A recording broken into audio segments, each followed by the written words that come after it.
participants here Yes. and also on the YouTube channel. Yes. It's a So little niche course, so participants will be little less because most of my students are not from medical background. I know that it's Yeah. perfectly okay for us, but Yeah. we Yeah. we, we are thankful to you for giving us this platform. Yes. And with this uh, kind of endorsement and go ahead from Anup Kumarji, I would like to initiate today's discussion, what we are planning for several months together. And to start with, I think our endeavor cannot be complete unless we acknowledge those who have led this moment for us for generations and for centuries.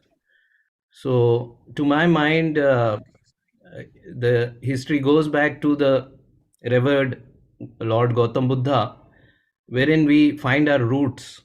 And it is because of the Tathagat's blessing that we are here and understanding why we are organizing this session. And to my mind, the principles which the Buddha's Dhamma brought to us, including liberty, equality, and fraternity, brings us to this platform, which I gratefully acknowledge Nalanda Academy for, especially Anup Kumar ji, whose name is synonymous with Nalanda Academy. And it is rather our proud privilege to be speaking on this platform, which exclusively his organization Nalanda Academy has created. And we all of us are the beneficiaries of this. And we are proud to be his medical colleagues to uh, contribute to the cause for which Anup Kumarji is so dedicatedly and passionately working, and also his team. So there is a big team behind him, and we are part of his team. With this, I also take this opportunity to acknowledge our revered Jyotiba Phule, whom we consider as the father of the nation, for the simple reason that he is the person because of whom we have this ability to communicate and to understand what is happening around us and why we are doing all these things which would empower us to take our mission and our moment ahead. Our endeavor cannot be complete without acknowledging Mata Savitribai Phule, uh, whom we consider as our mother, for the reason that she is one who has taught our mothers, our sisters, and she was the one, along with her better half, uh, Kranti Surya Jyotiba Phule, who has introduced this uh, concept of education for all. And today, here we are discussing a very special issue and topic of higher education in medicine, which is uh, something which has been kind of uh, restricted to a limited groups over the centuries. But now that with the efforts of our father, Baba Saheb Dr. Bhimrao Ambedkar, that we also are in this privileged kind of legacy which Baba Saheb has introduced for us. And here we are talking about a special topic, which is higher education in the field of medical sciences. And those of you, I think almost all of you would be belonging to the field of medicine. Uh, so you understand how difficult and how challenging it is to reach to top positions in this field. And all of us are doctors, yet uh, there are issues wherein to rise to positions of dignity and wherein we can have some authority is again difficult in our part of the world, even to date. So Baba Saheb Ambedkar was the one. If you go through his uh, narratives, you will find that he has extensively written on health and medical sciences. And of course, he was a champion internationally, not just nationally, but internationally, who has vouched for the higher education in all fields all over the world. So, we have thought about introducing this series of sessions wherein we are going to empower, we are going to try to empower all our brethren, our fraternity, to understand the importance of higher education and opportunities which are arising for all of us all over the world. And uh, of course, our special focus will be on India. Since the time we have kind of opened up uh, with the advertisement that we would be talking about this topic on post MBBS career guidance, there have been many communications to our teams that they also want some sessions on kind of pre-medical test, what we call these days as NEET undergraduate, that is National Eligibility come entrance test for undergraduation, that is for doing various medical courses including MBBS. So we are thinking and we are looking into it, and we will soon come with a similar session. But for now, our focus is on higher education. So we are going to start from post graduations and career and job opportunities after doing MBBS. And uh, I think before we go to the crux of the topic, we firstly need to thank and acknowledge Nalanda Academy and Anup Kumar sir for giving us this platform and treating us part of his team for this noble endeavor. And what I can see so far is that our participation is gradually increasing, and we hope and expect that it would rise high above as we go through these topics in the days to come. Further, uh, there is a need to understand that why we are doing these topics. There are primarily two reasons. One is that our people don't feel connected and come to know about these kind of opportunities which keep on arising in the country as well as outside. For example, the today's first session, which would be taken by one of our speaker from AIMS New Delhi, is regarding preparation of the NEET post graduation examination, and also the INI CET, which is the that is the National Eligibility and Entrance Test for post graduation, as well as Institutes of National Importance Common Entrance Test. So the importance is, everybody knows it's important.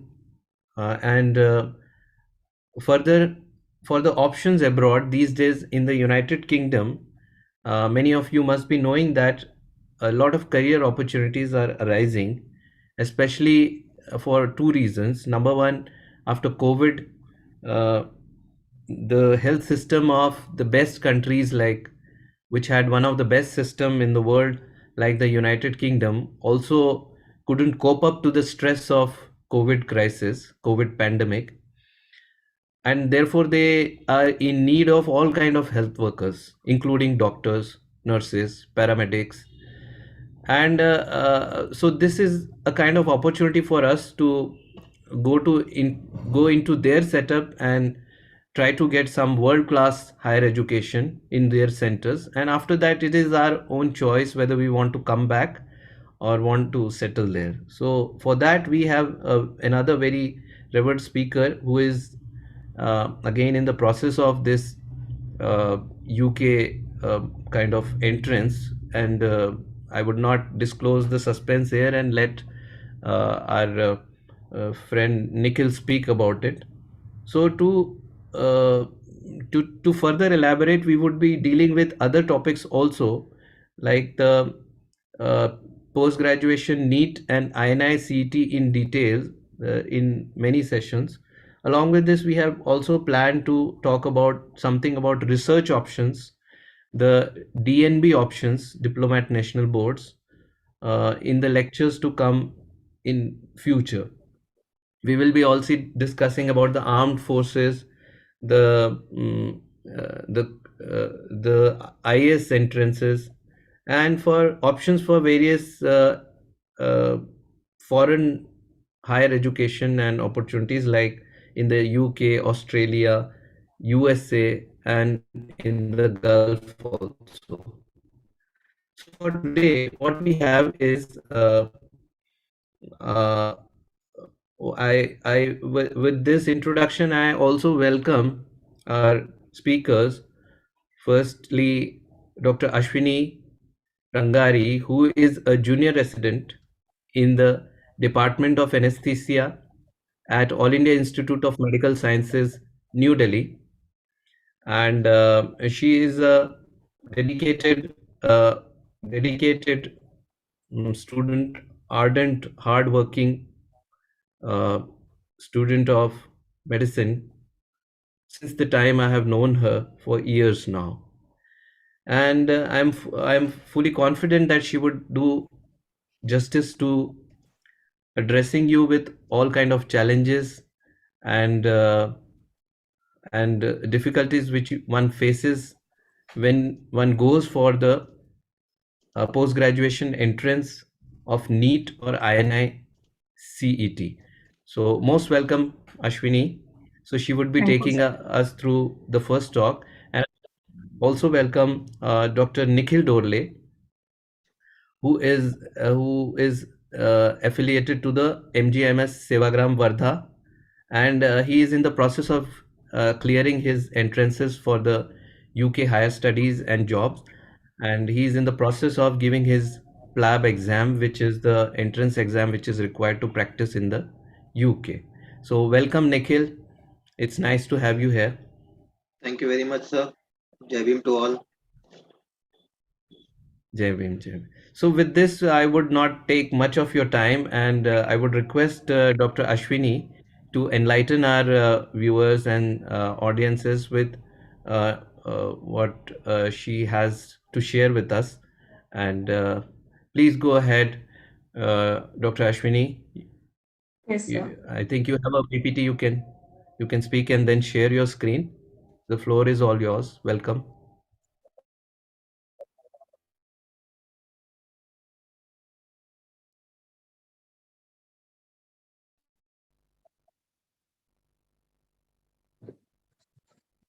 So,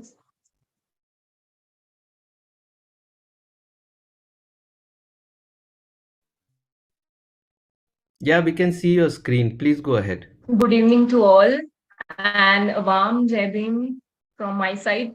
Important to acknowledge for because of whom we are made, and we are lucky to be the part of this Jai Bhim family that Baba Sahib Ambedkar have shown us. And today I'll be here discussing with you all how my preparation journey was present and how I deal with it.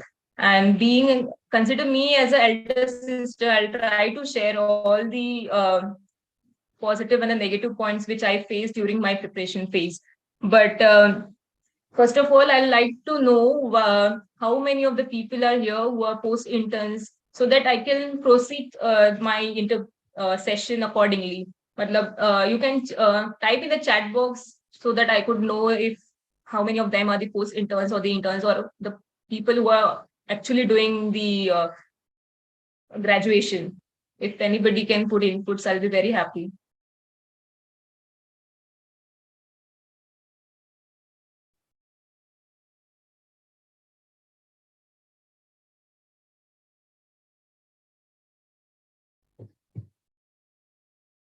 Okay, so Dishant is in third year of M.B.B.S. Hi, Dishant. Thank you for joining.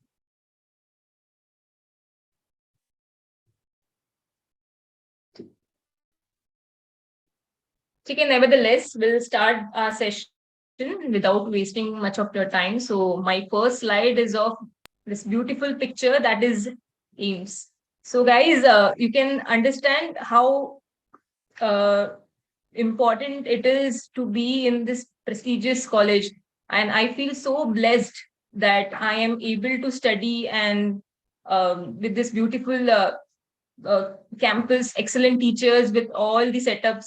And I want you to get motivated and believe that yes, you too can achieve this. Because many a times we think that अरे ये तो बहुत बड़ी चीज हो गई ये हम नहीं करेंगे, so they find the excuse of not appearing to the exam itself.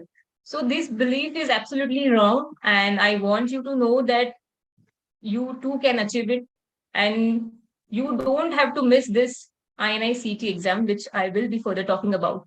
So,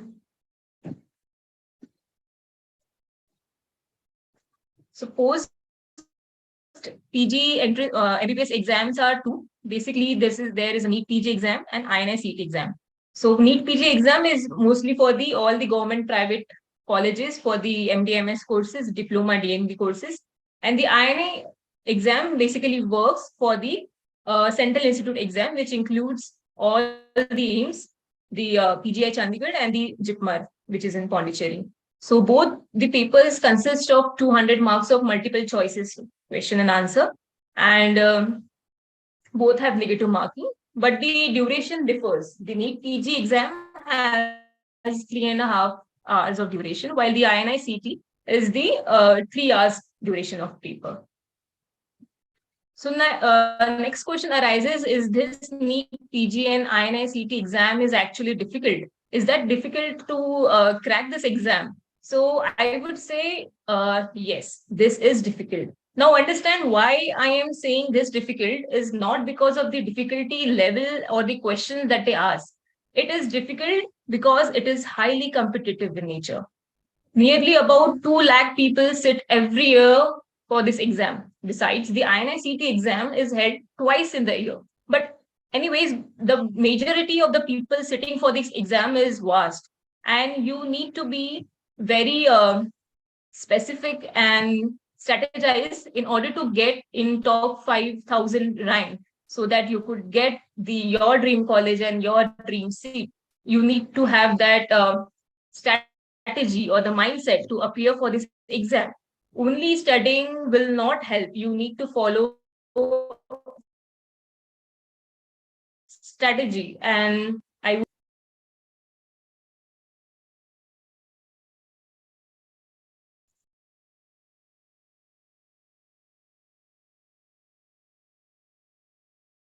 so I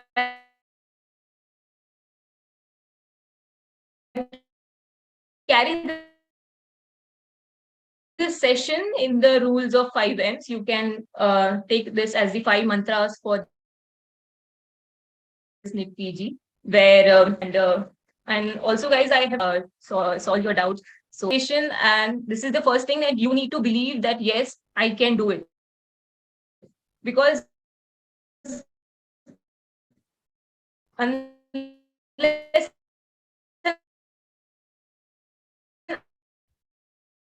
ma'am ma'am का वॉइस ब्रेक हो रहा है, आप उनको नेटवर्क इशू है शायद।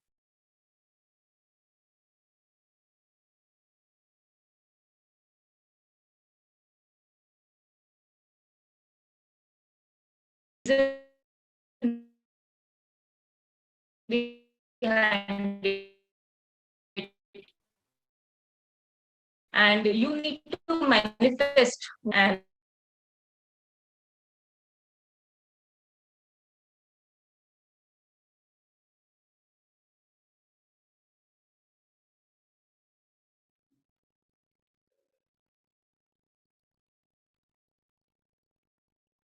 Yeah, Dr. Ashwini, there was some issue with your internet. So you can just share your screen again. You can share your screen again. Yeah. Now we can see your screen.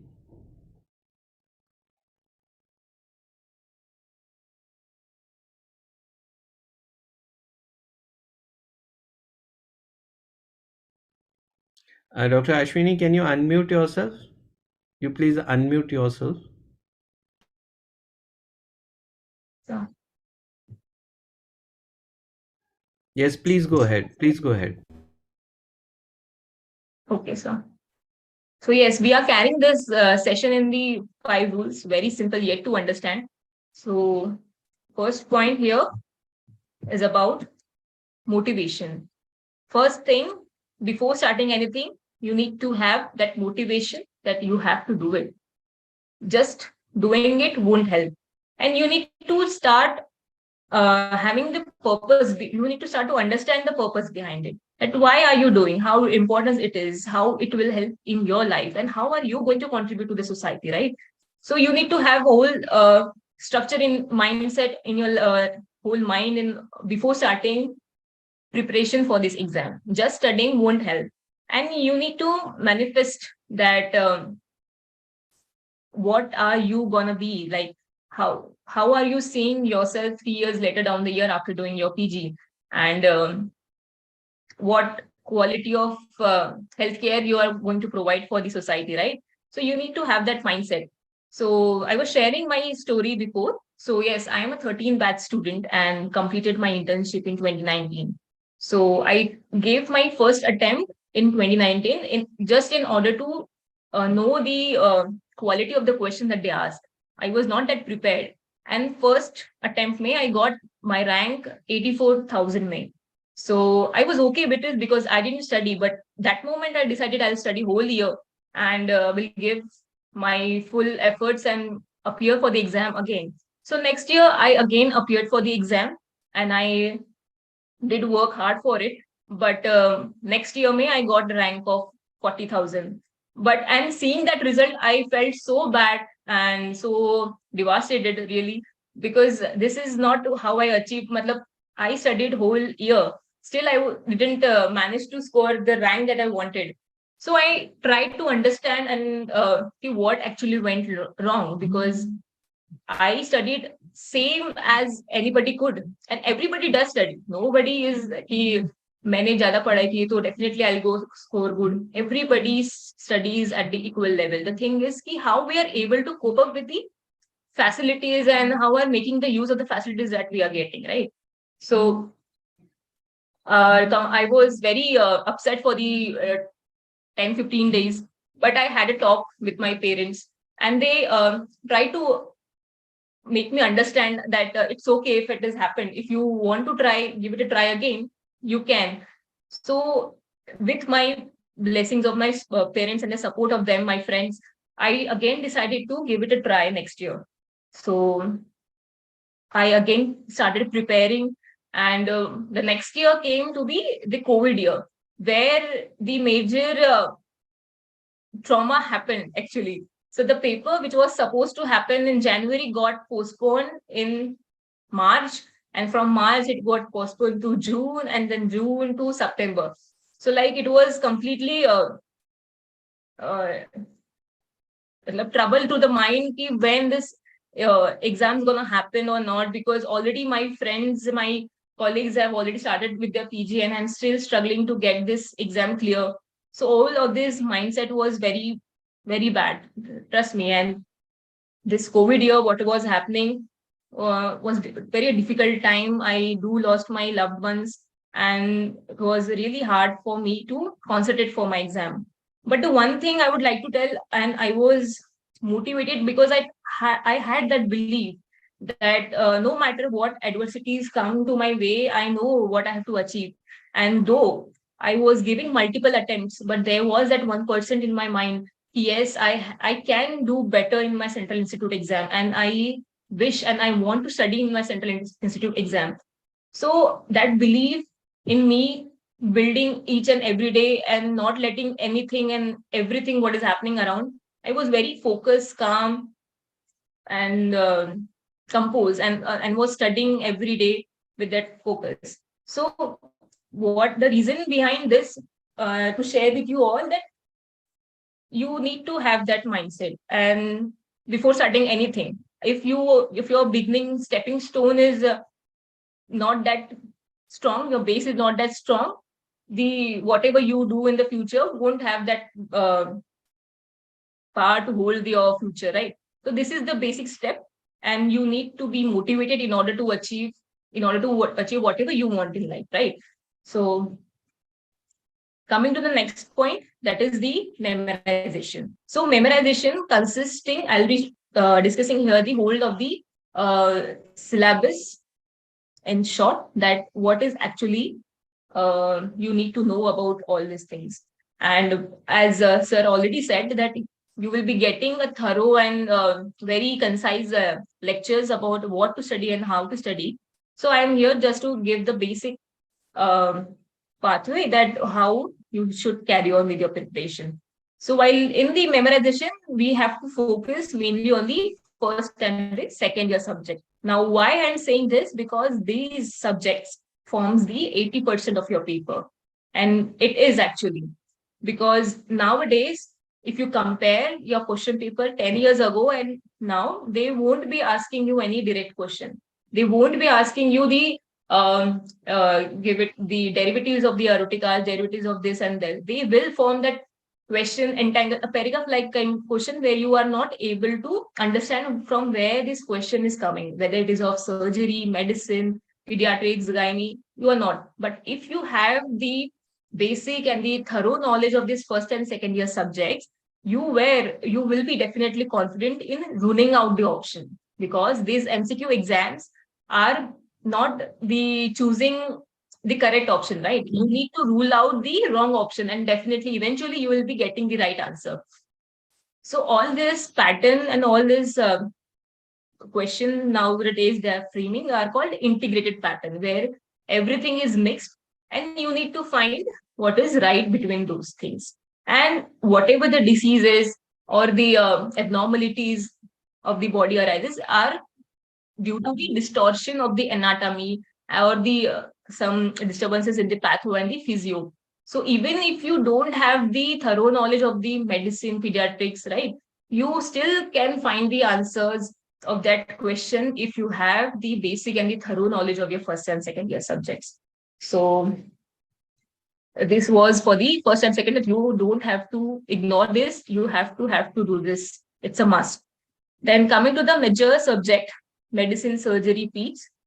So major subject is major, and don't expect it to be completed fully. Even if you give 15 days or 1 month or more than that, you won't be saying that okay, I'm done with medicine. There will be still a part, many much part of the medicine will be remaining. So you have to be selective among the subject, and you can't prepare whole of this, right? You have to be uh, selective in the topic, that what is to be read and what is to be not. You can't study whole of the medicine, surgery, and its thing. So how to study this medicine, surgery piece? So there are things are videos. So videos we have, and nowadays more than the coaching centers, these online platforms are much more uh, famous. So, and these have the quality kind of videos which are actually needed for the exams.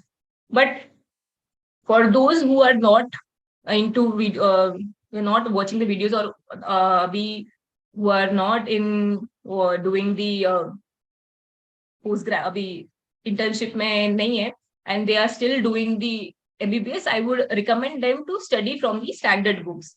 So it is basically doing from the scratch.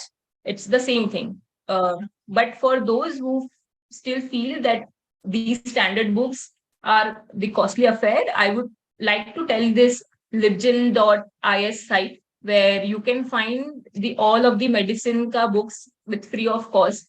And this is a major and a good source that you guys can take benefit of.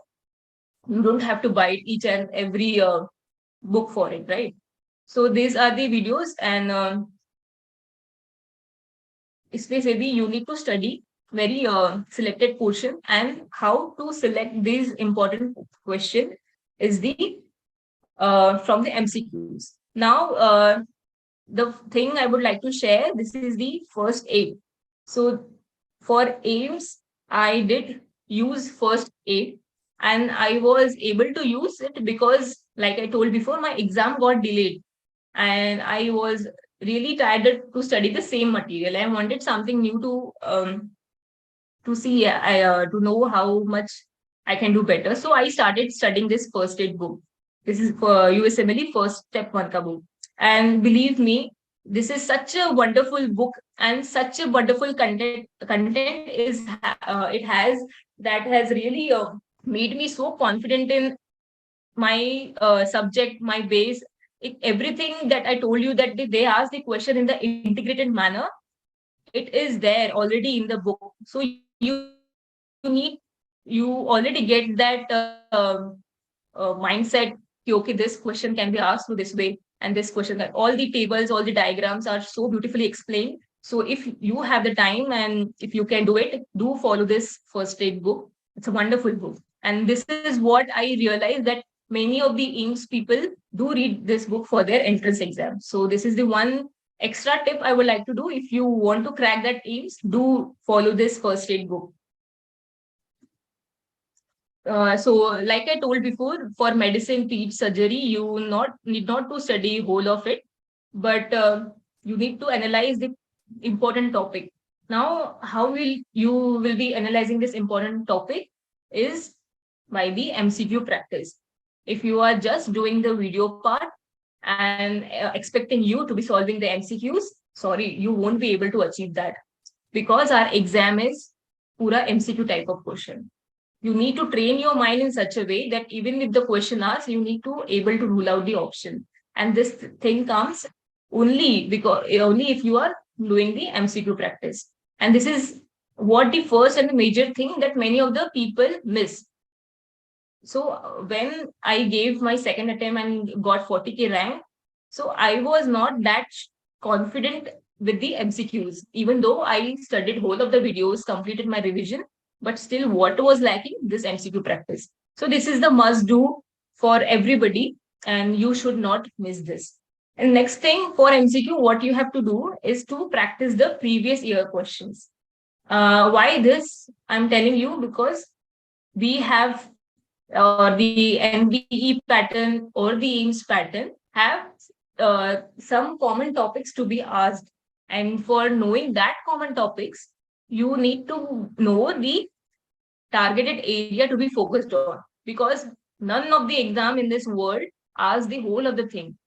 Every exam has the targeted portion to be asked, and in order to analyze that, you need to have the MCQ practice. You need to know the focus area on which the questions are asked. Okay, so my preparation में I did solve 10 years का question papers, NEET का and INI CT का. So INI CT में, like I said, it is held twice the year. So I almost solved 8 to 9 question papers before appearing my exam. The next point is custom module.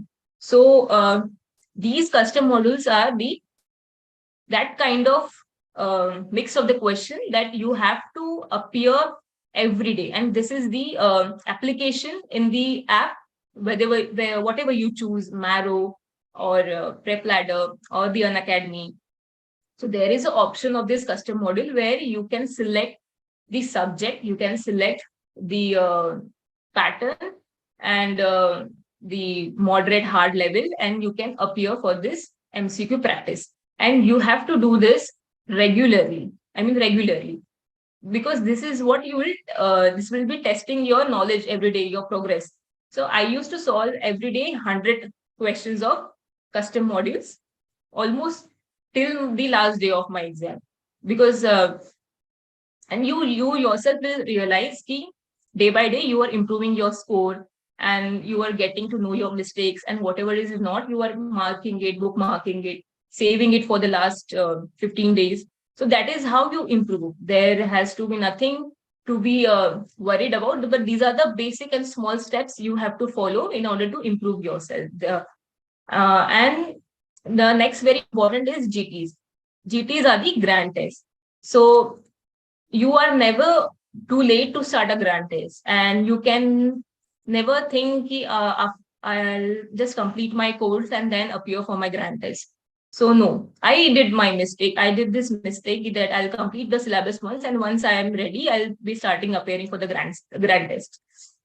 So that is the one mistake I did, and that I realized in my subsequent attempts, that you are never late to start a GTs, and it should be started early as possible, in order to know what are your weak subjects, in order to know where are you lacking, what are the field of areas need to be improved, right?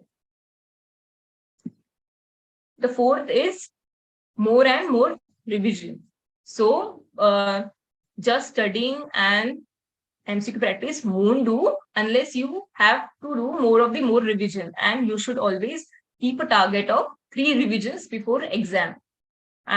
These 3 revisions will not go कि एक बार syllabus complete कर लेते हैं फिर will start from the again. No, this has to go side by side along with what you are studying. And this is the very popular rule called 1:3:10. That is what you read today, you are definitely going to forget from tomorrow unless you revise. So, right, what you read today, you have to read that again on the 3rd day and again on the 10th day in order to form that Pape's circuit, hypothalamus ka, to make that circuit strong and to make the subconscious mind to store all these things. And next point is daily targets. You have to make daily targets of how much and what to study, and what I have seen my students, my juniors, and with myself too, that we used to put many things in the daily targets, and eventually we are not able to complete. We waste half of the day and we are still guilty of not completing it, and this loses the zeal of the study, right? So don't keep overwhelming targets. You need to have less yet important targets to be completed every day. Also, last 15 days of your exam, you need to keep separate for the volatile stuff, because this is something that you won't remember how मतलब तुम जितने बार भी revise करोगे, it won't be able to remember. So you need to keep on seeing this, and what comes in the volatile stuff, it will come the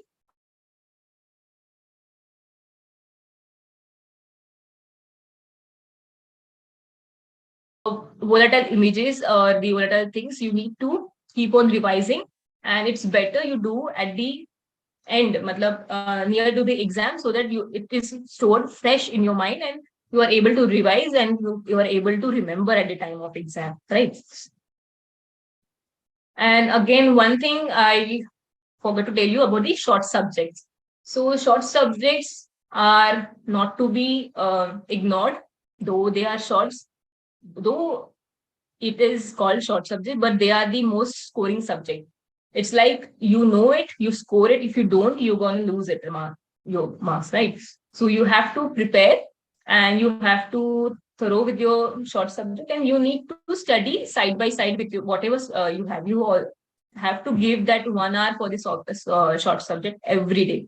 And this is how you're going to complete. You don't have to give complete one day for one subject. These are short for the reason because they are asked like 1-2 question. For 1-2 question, you can't afford to give whole of the day, 2 days, right? You need to start your study and practice the MCQ and start revising through MCQs. Now, the very important topic about this journey is mental health, and this is very important yet less discussed. So, and in today's time, the most important consuming tool that we have is our cell phone. And yes, cell phone may we have our social media platforms. So I would like to tell you to stay away from the social media, because these things gonna consume your energy like anything. When I was preparing and my exam got postponed, so there were so many of rumors going on, and every day some of the other messages were sharing in the group, which was very disturbing for the mind in order to in order to study. So I completely stay away from social media. I did not use any platform though there are many major coaching classes uses social media to tell their important topics, to share important stuffs. But guys, you need to understand what is important, and it is shared a lot of time.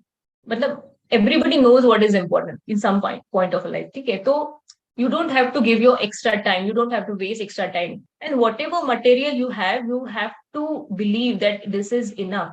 This is enough. You don't have to run behind the quantity of the education. What मतलब quantity में नहीं जा quality देखना है कि हमें क्या पढ़ना है, कैसे पढ़ना है, and what you have, either you have notes or the videos or any other resources what you have, you need to have belief that this is enough for me. You don't have to run behind the quantity of the notes or the anything material that is shared, because at the end, though the question, the paper is of 200 marks, and only 150 questions are important and will be based on thorough knowledge, and which is equal for all of this basic level paper.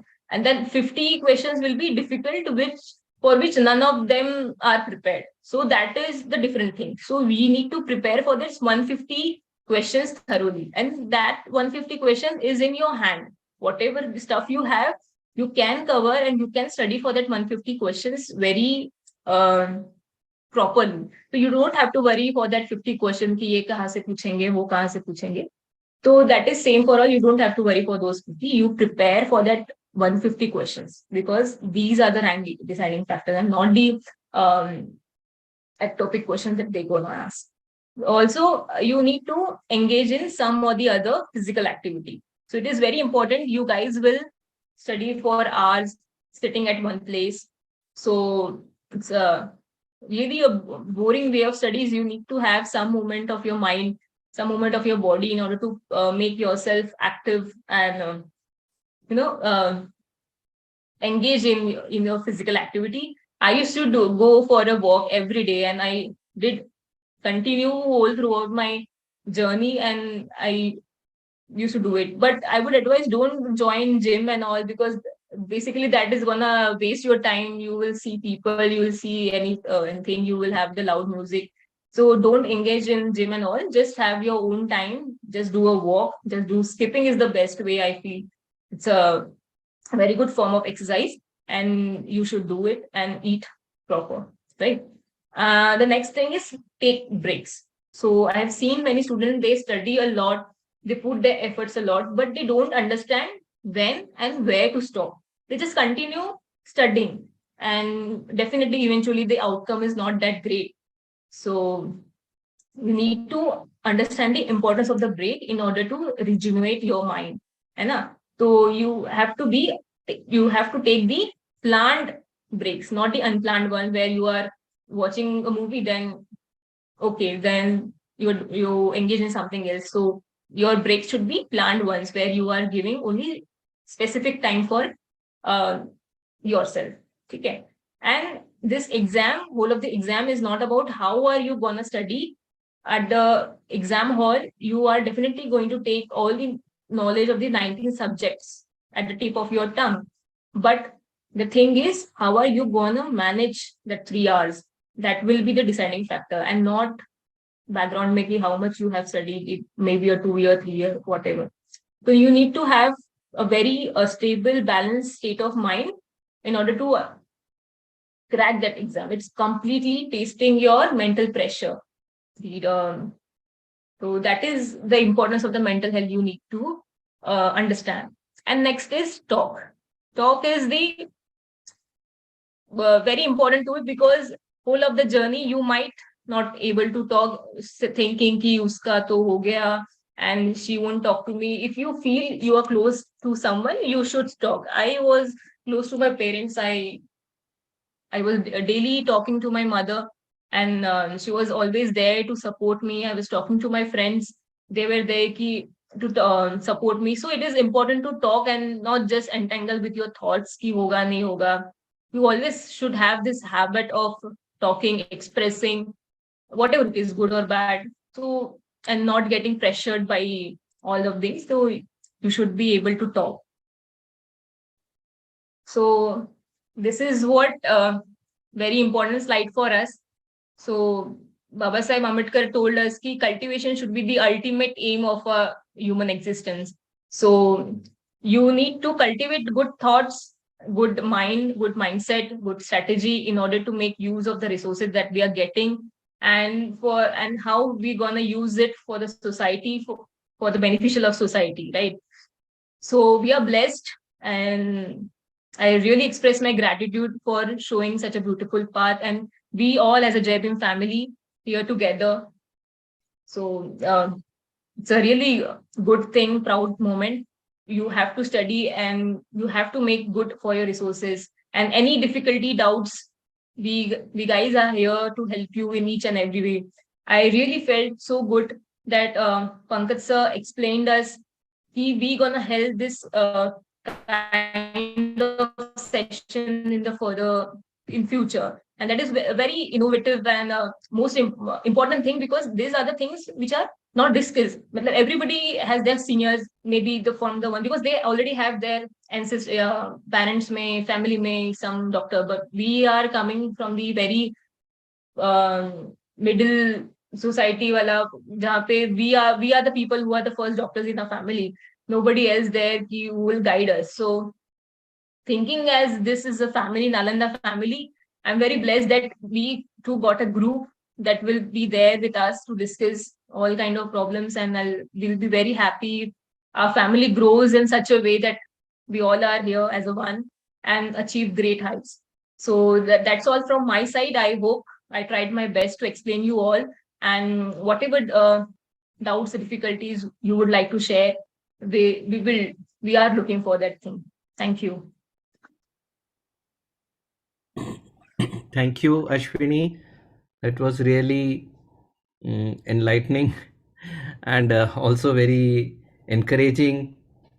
So Thank you, I sir. think everybody would like to thank you. And in the chat box, we have a few questions for you. We would first request you to take this up. Uh, Meanwhile, I would also request you that you put, if you can put your email ID in the chat box, Yes, sir. so our young doctors may get in touch with you.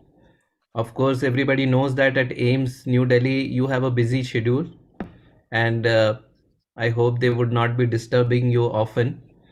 No, But no, sir, definitely. I whenever would you like to find, reply. yeah, she wants to get disturbed. She has posted her email ID here for the benefit of every one of you, so you can get in touch with her. And Pramod Kumar, Dr. Pramod Kumar is asking how to prepare up with handwritten notes of FMGE post intern. Okay. So FMJ exam is nearly equivalent to the NEET PG exam, but yet different. It is not that in-depth wala exam. It's a basic चीजें पूछते हैं FMG में. You need to clear this for the foreign medical institute exam. So like I said, you need to have any source first. May it be your notes that you have prepared during the preparation, or you need whatever you source, that Marrow, an academy, or Prep Ladder.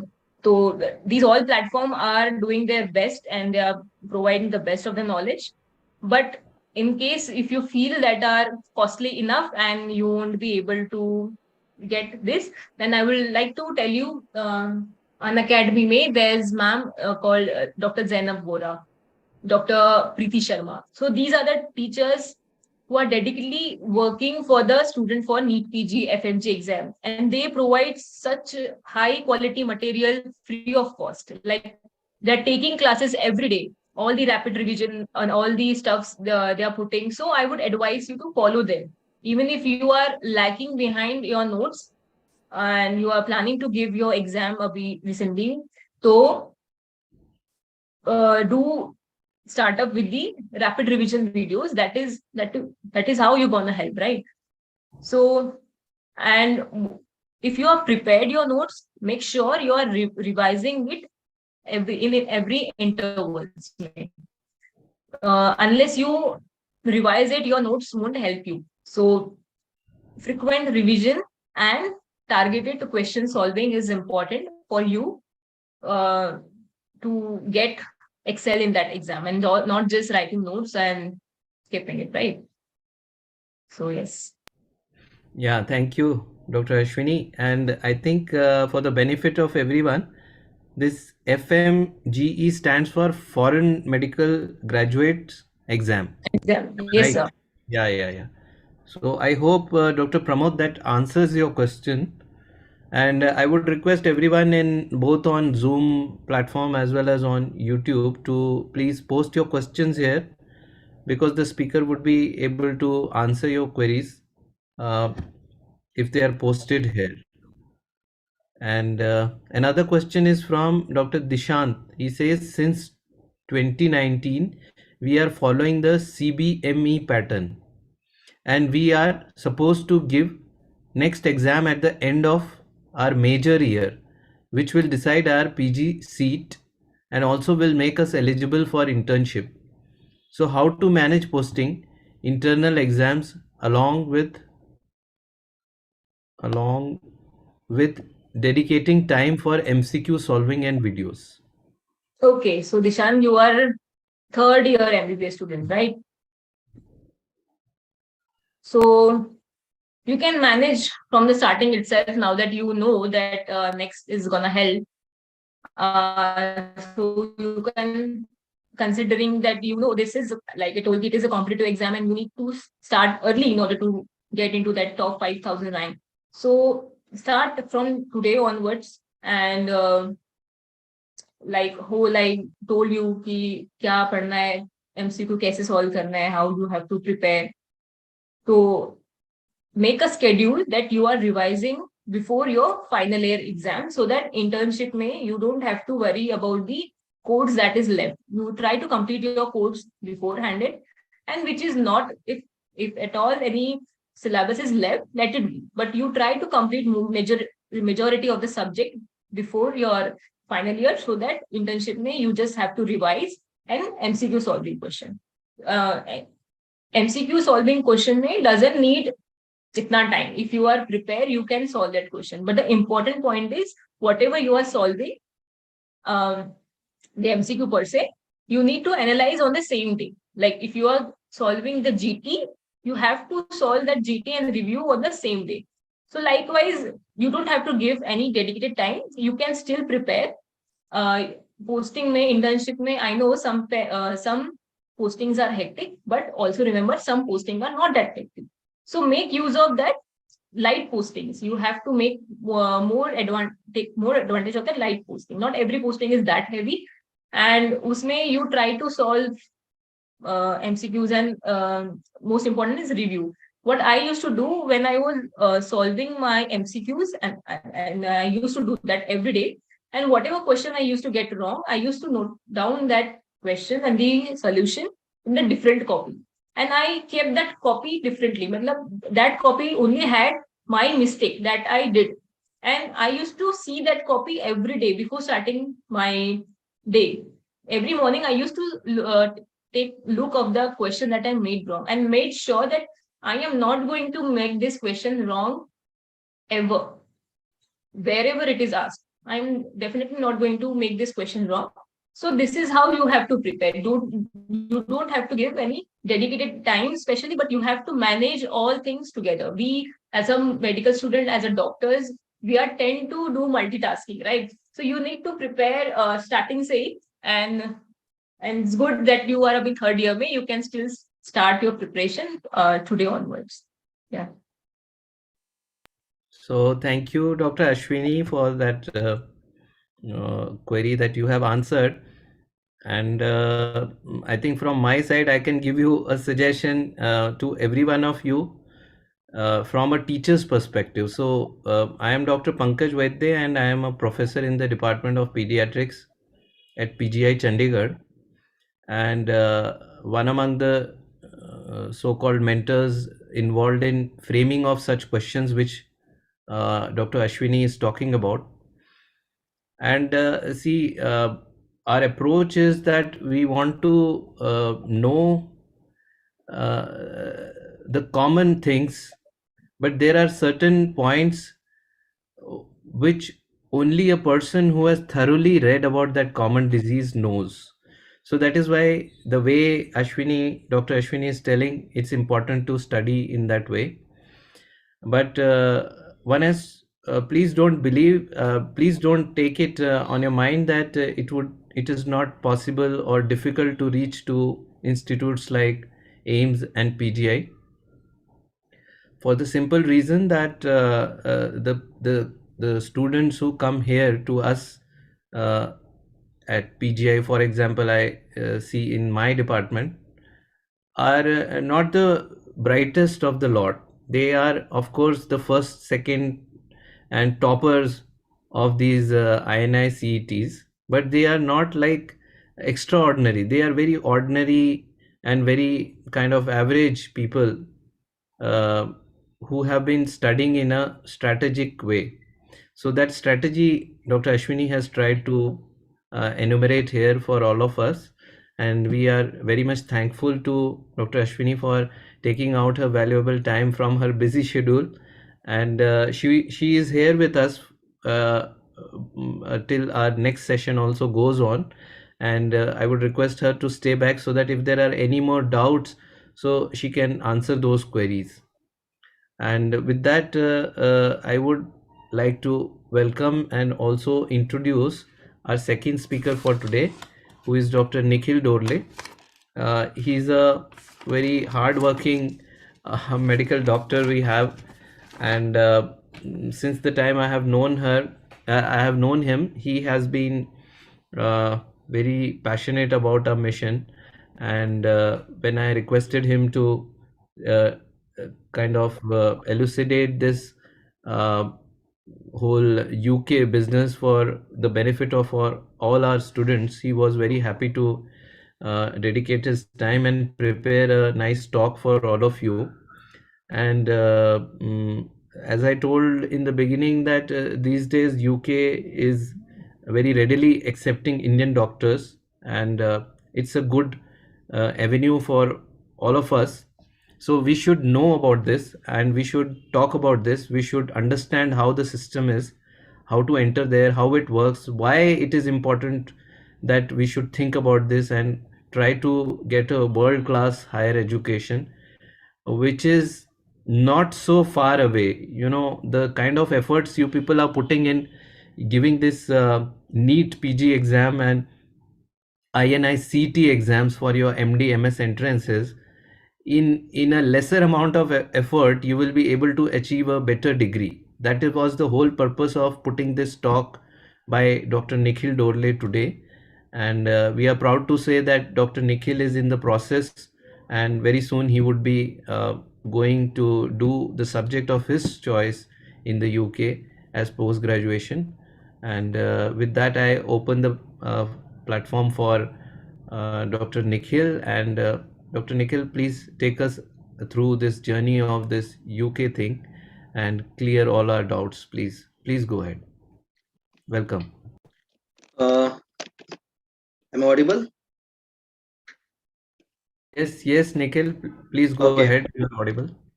Okay. Please. Hello, everyone, Yeah. and Jai Bhim to all. I'm Dr. Nikhil, and I'm currently in process of getting my General Medical Council registration of the UK. First of all, I would like to thank Nalanda family for giving me opportunity to talk on their platform, and I'm also happy to be a part of the Nalanda family as well.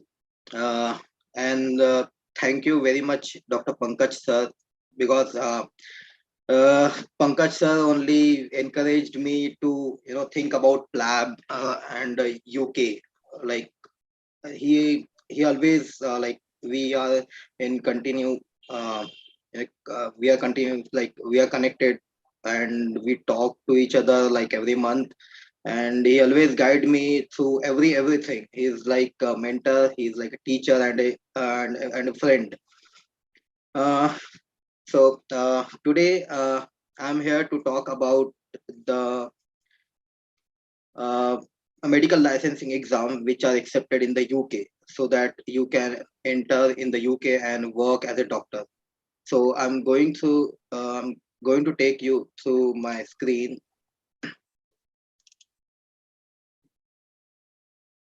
So, working as a doctor in the UK, what it takes, and I'll talk uh,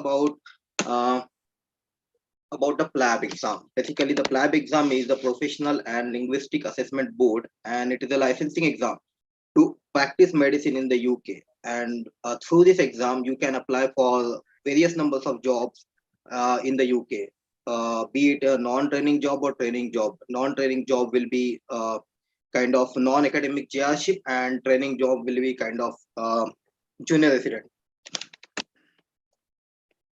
So today I'll talk about why to seek medical career in the United Kingdom, and about General Medical Council, National Health Service, English language exams, process to verify your M.B.B.S degree internationally, and medical licensing exam of the United Kingdom.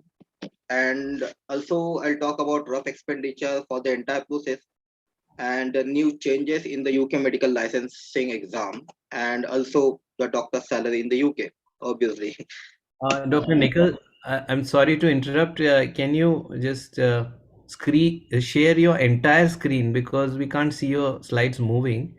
And if you can just go back and just Okay. share your entire screen and then go on full PowerPoint, full screen mode. Uh, You can first unshare your screen and then again share your screen. okay. Yeah. That's fine. Now again you can share your screen.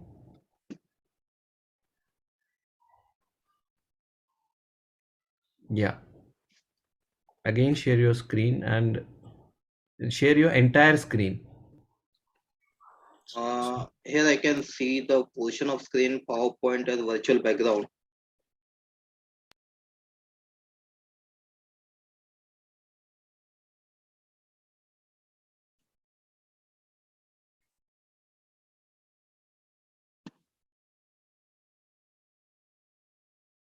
Now, is it visible? Yes, Nikhil, now we can see your full screen Okay. and we can see that you are on the slide today I will talk about. Yes. Please Okay, go fine. ahead from here. Okay. So, why the United Kingdom? Why I am going to talk about to seek medical career in the United Kingdom is basically it's because of the work-life balance. So unlike India, where we have a lot of patients to deal with, we actually don't get time. The doctor's patient ratio in the India is very less as compared to the UK, where doctor patient ratio is 2.8 per thousand doctors, per thousand patients. So you will have a proper work-life balance. Your work life will be completely balanced, and you will have a fixed duty hours, and you will have an handsome pay. Although, like, there will be fixed duty hours, but if you'll do extra work, you can earn extra income. And the road to UK opens a lot of opportunities for you in terms of everything. There are many universities where you can apply for your research works.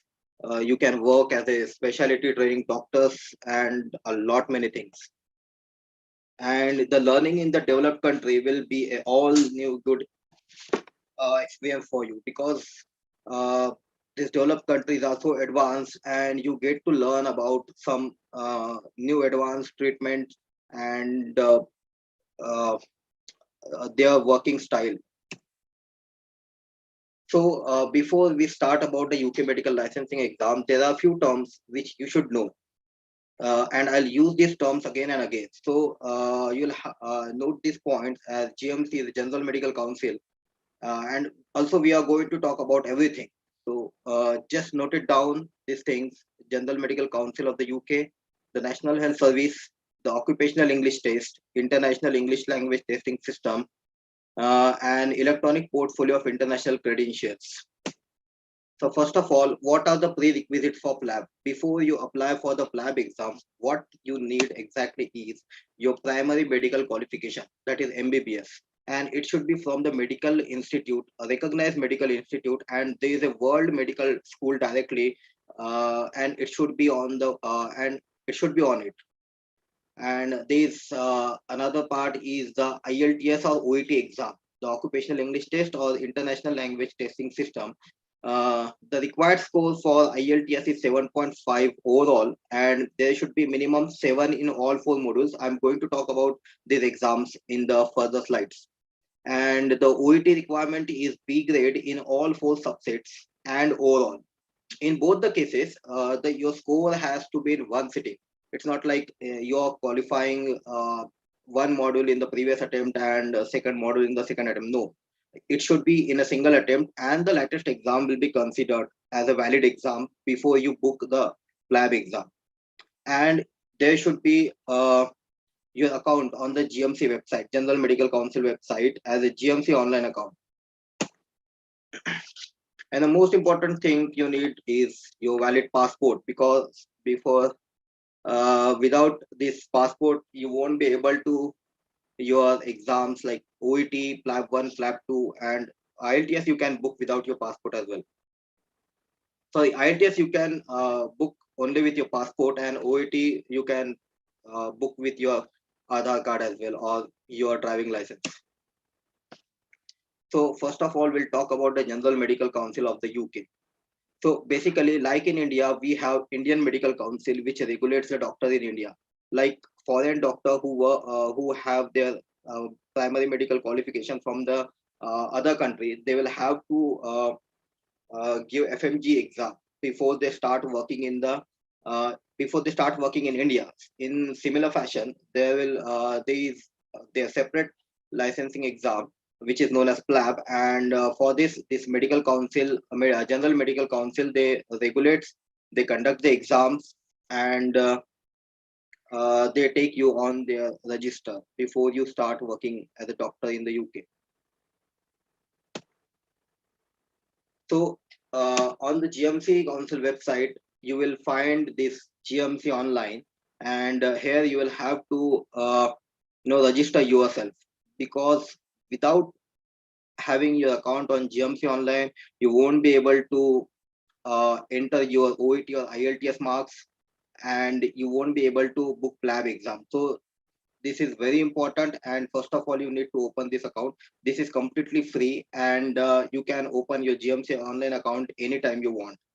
They will ask a few general questions regarding your ethnicity, your identification, your primary medical qualification, and that's it. And now we'll talk about the National Health Service. This National Health Service is like in the United Kingdom, all the government hospitals of the UK, they are under NHS. The NHS is a government body, and the healthcare facility of NHS is free for all in the United Kingdom. It's they will have every service, every possible service is free in the UK, unless until it is for your you know some cosmetic reason. Cosmetic treatments are only chargeable, otherwise everything is uh, free from the NHS, right from your eyeglasses for the children. uh, and this NHS was founded in 1948, and it is funded out of general taxation. Whoever pays the tax in the UK, they utilize the tax for the benefit of the citizens in living in the UK. And this the UK, as it is divided into three parts: the England, Scotland, and Wales. So they have their NHS England, NHS Scotland, and NHS Wales. And this, as you all know, this NHS is world recognized. It is one of the best healthcare facility in the world, one of the largest healthcare facility in the world. And working in the NHS will definitely add star on your shoulders. NHS leads the world in terms of everything, in terms of access and ensuring people that they don't suffer financial hardship when they are ill.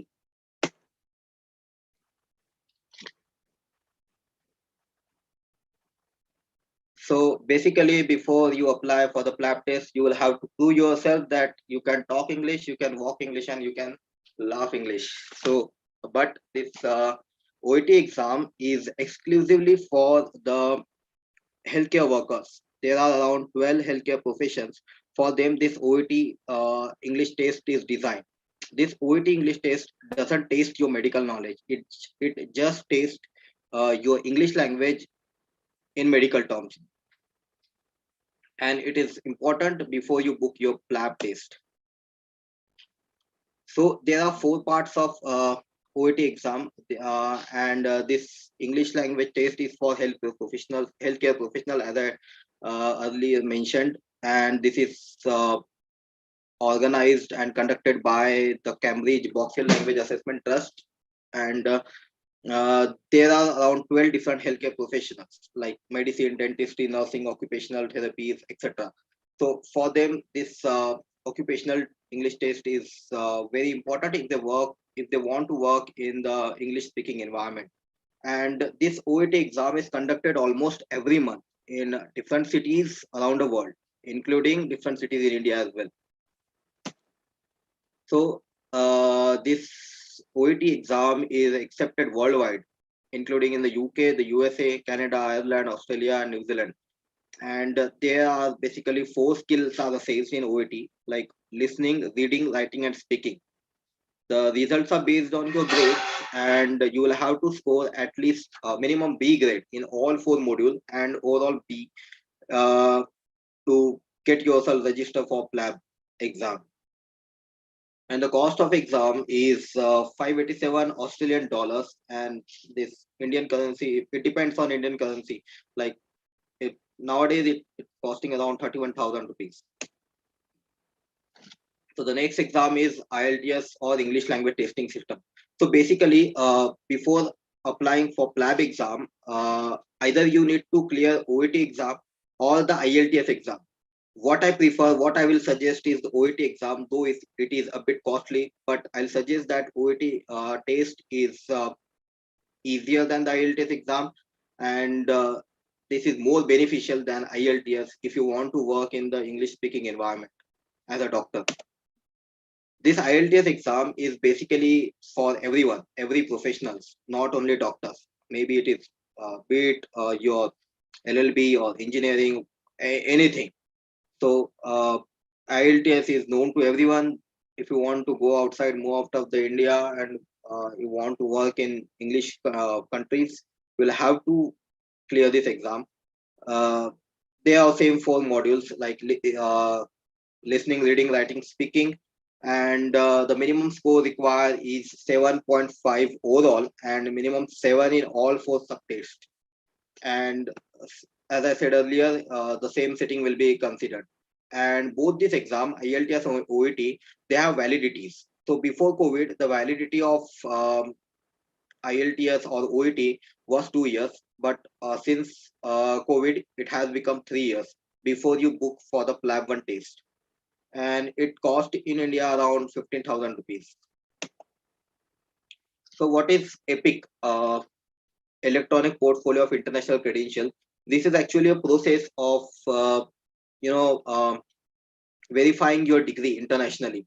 Once you have done this EPIC verification, your M.B.B.S degree will be verified internationally that it is valid, and the right person is holding that degree.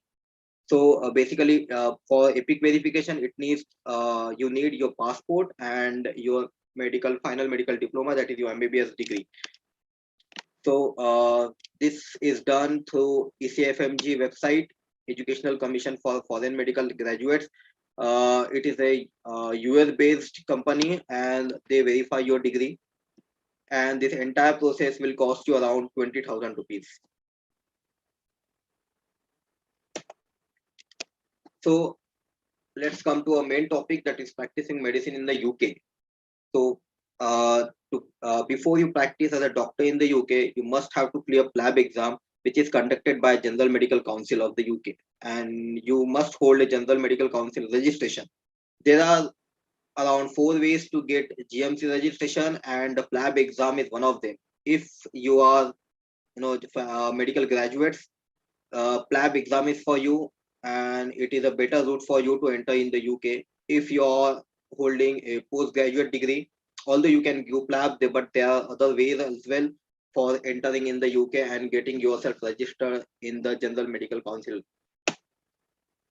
And the first and foremost important step when you talk about PLAB, when you want to think about PLAB, is your firm decision, because uh, this is the most important step when you think about PLAB, because PLAB is not just an exam, it's an entire process and it will take time. You will have to keep patience. It's not like a single exam and you just enter into the UK. There are a lot many challenges uh, when you book the exam and while preparing for the exam. Lab is journey till you reach the United Kingdom, because this is not an exam which you'll give here and you will have something in your hand.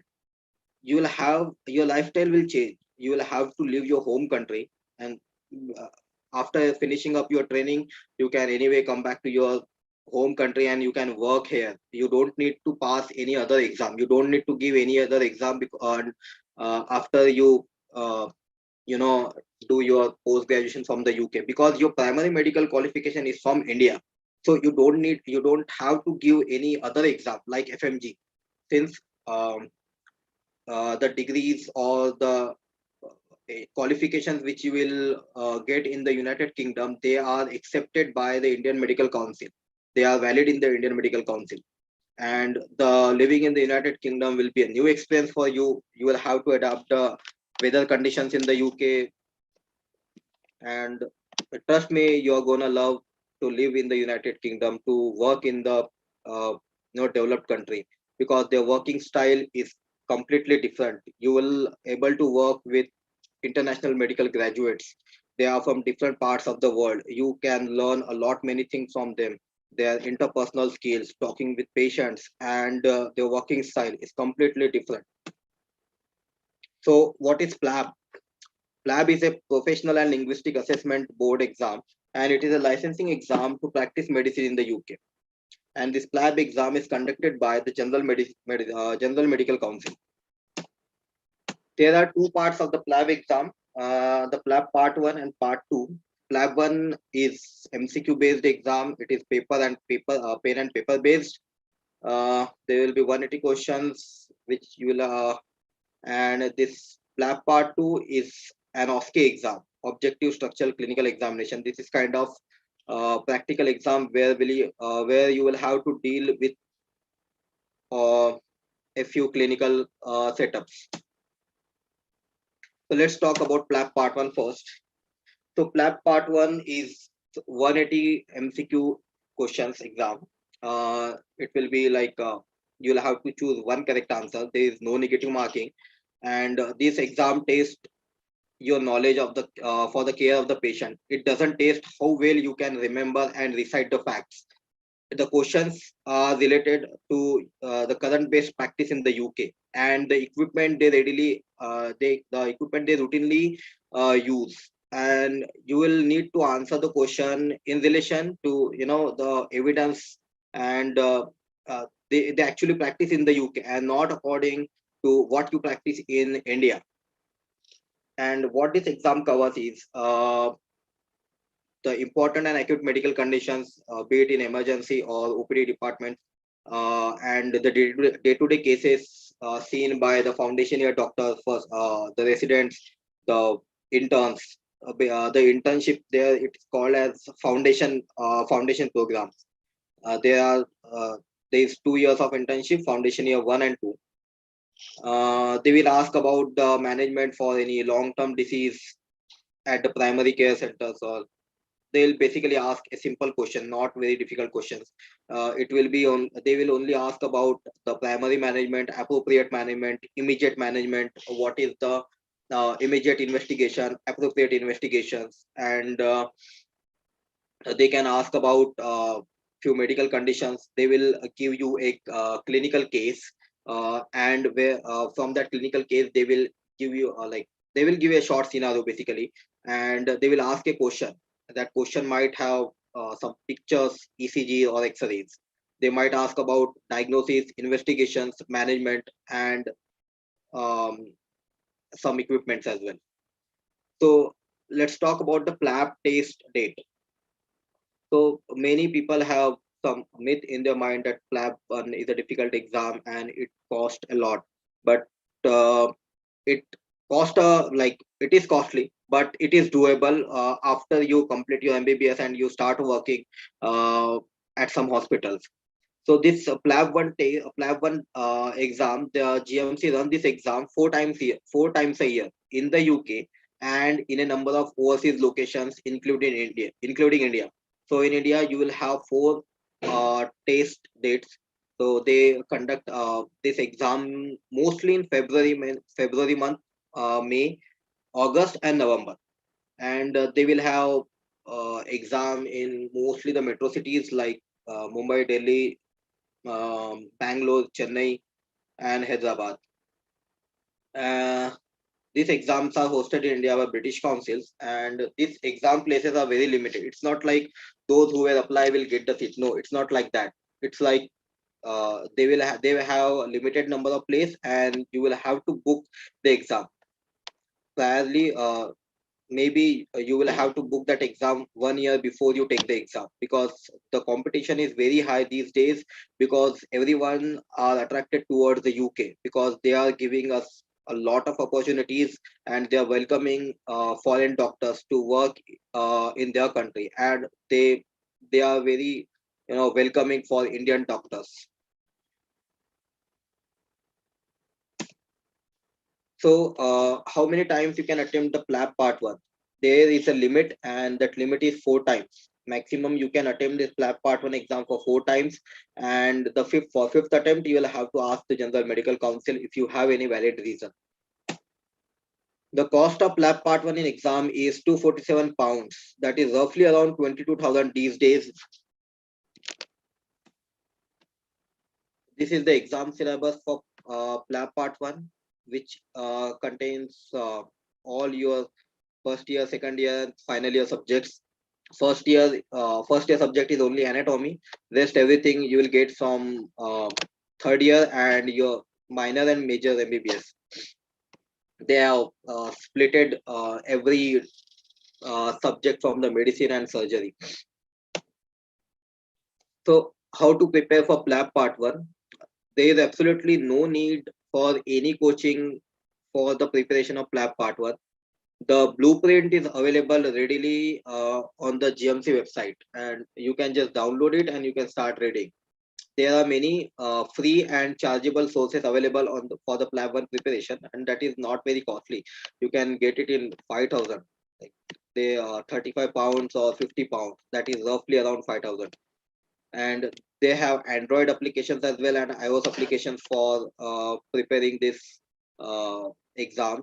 And if we'll talk about the duration, minimum 3 months is sufficient to prepare for this exam if you're not working.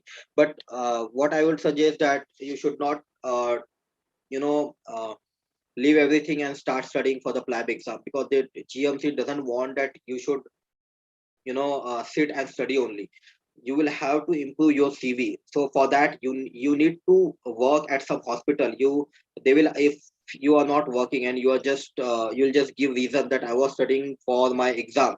So they will question you, if you have a medical degree, if you have a license to practice, why you are not dealing with patients. So they will have that question, although you can present any reason, but to improve your CV, to look good in your CV, you need to work somewhere in a better hospital, and you will have to achieve, some research or anything short, CMEs or everything, just to improve your CV.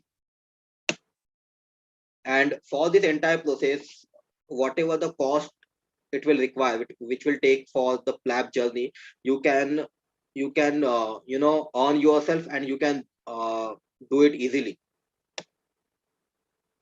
Let's talk about PLAB part 2. So PLAB part 2 is an objective structured clinical exam. Basically, they will have 16 scenarios. There will be 16 rooms, 16 stations, and each station will have some simulators. They are not actually the real patients. They are just professional actors. They will act in front of you like, I'm having chest pain, I'm having headache, and they might act like real patient. They'll seriously sit in front of you and holding you their stomach like, doctor, I'm having pain, please do something. They will not listen to you. you'll have to ask that patient calmly, like, okay, we are here to help you, and you will, you know, uh, then you will have to ask some questions to that patient. You will have to take out your diagnosis. You will have to, tell your investigations, your management plan, and you will have to address their concerns. So the each station lasts for 18 minutes, and that aims to reflect the real life settings. You might get angry patient. The patient is angry at you.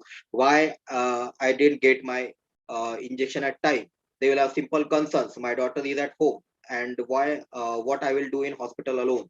So they might have simple concerns. They will ask you if you are having headache. They will ask you, doctor, is it a cancer? Am I having a tumor?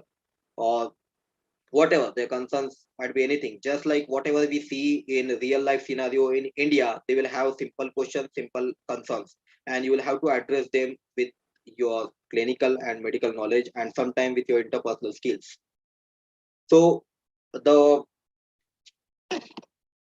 main part of this exam is that this exam is only, they held this they conduct this exam only at, only in Manchester. They do not conduct this exam anywhere else, not even in London. It's just Manchester City.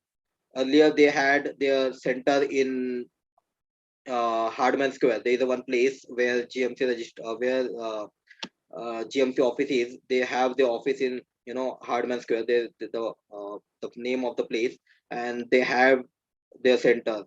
But during COVID, there was a lot of backlog for the doctors, so they created a new temporary venue for the PLAB exam.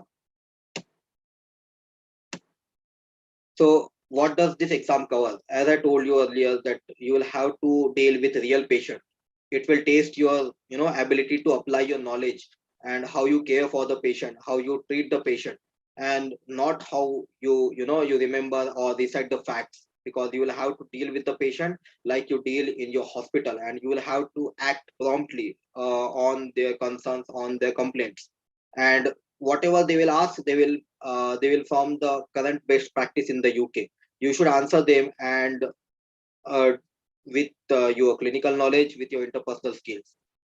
You will have, sometime you will have to prescribe drugs, but that also you don't have to remember. They will provide a book or something, the data, which they call it as British National Formulary. Every doctor in the UK uses this British National Formulary. It is a directory kind of thing. They have all the drugs in that book, and whatever update like is there, they will update that book. It just include the, topics from the your medical subjects. They will test your skills, procedure, how you insert the cannula, simple IV cannula. They will test that thing as well. They will see how you know insert a Foley's catheter, Foley's, how you talk with the patient. Before, you will have to take consent before you do everything. If you want to take out, if you want to aspirate a blood, you will have to, you know ask the patient. You will have to take consent. You will have to uh, you know uh, look out for their privacy as well. You will have to offer a chaperone for to maintain their privacy. So this is basically kind of exam setup. This The doctors are standing here in front of rooms. This is the clinical station. They are entering the clinical station, and they will attend their patients. They will have some, robot kind of thing, a real patient kind of simon, a mannequin. That mannequin will talk to you. You can aspirate blood, you can listen to their heart sound, and the examiner can change everything. They can change their heartbeat, they can change their heart rate, they can change your blood pressure. That robot will talk to you. If you will ask them, can you please open your eyes for me, they will open it. So it's that real. So I've talked already about this exam setup, how the exam is conducted, and there is a limit for PLAB Part 2 as well. You can attempt PLAB Part 2 for maximum number of 4 times, and it will cost you around 85,000 in India. So this is a bit costly affair. Apart from that, there are a lot many things. So let's talk about the PLAB 1 and PLAB Part 2 results. So PLAB Part 1 result will be out of 180.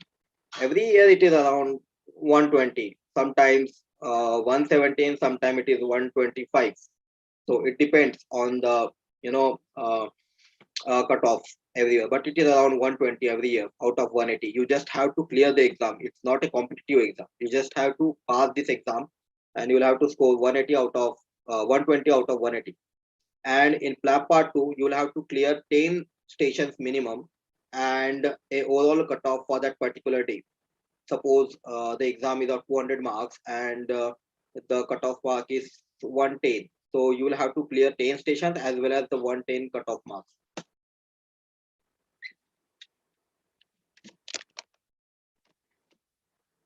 So basically, if you clear PLAB, the General Medical Council will give you registration and you will able to work in the hospitals, NHS hospital to be precise.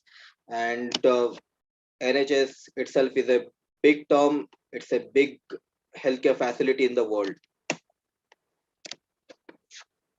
So after clearing PLAB 2, as I said, you are eligible to apply for the General Medical Council registration, and after that you can work as a doctor in the NHS hospital. There is no limit for the number of job applications you do. Whatever job you want, you just apply it. If your CV is good, if you're sitting in the interview, if you clear it, you can get any job you want anywhere in the UK. So as I told earlier, these exams have validities. So once you clear the OET exam or IELTS exam, you will have 3 years for your PLAB 1 exam. From the date you take this OET exam, you will have 3 years to book your PLAB Part 1.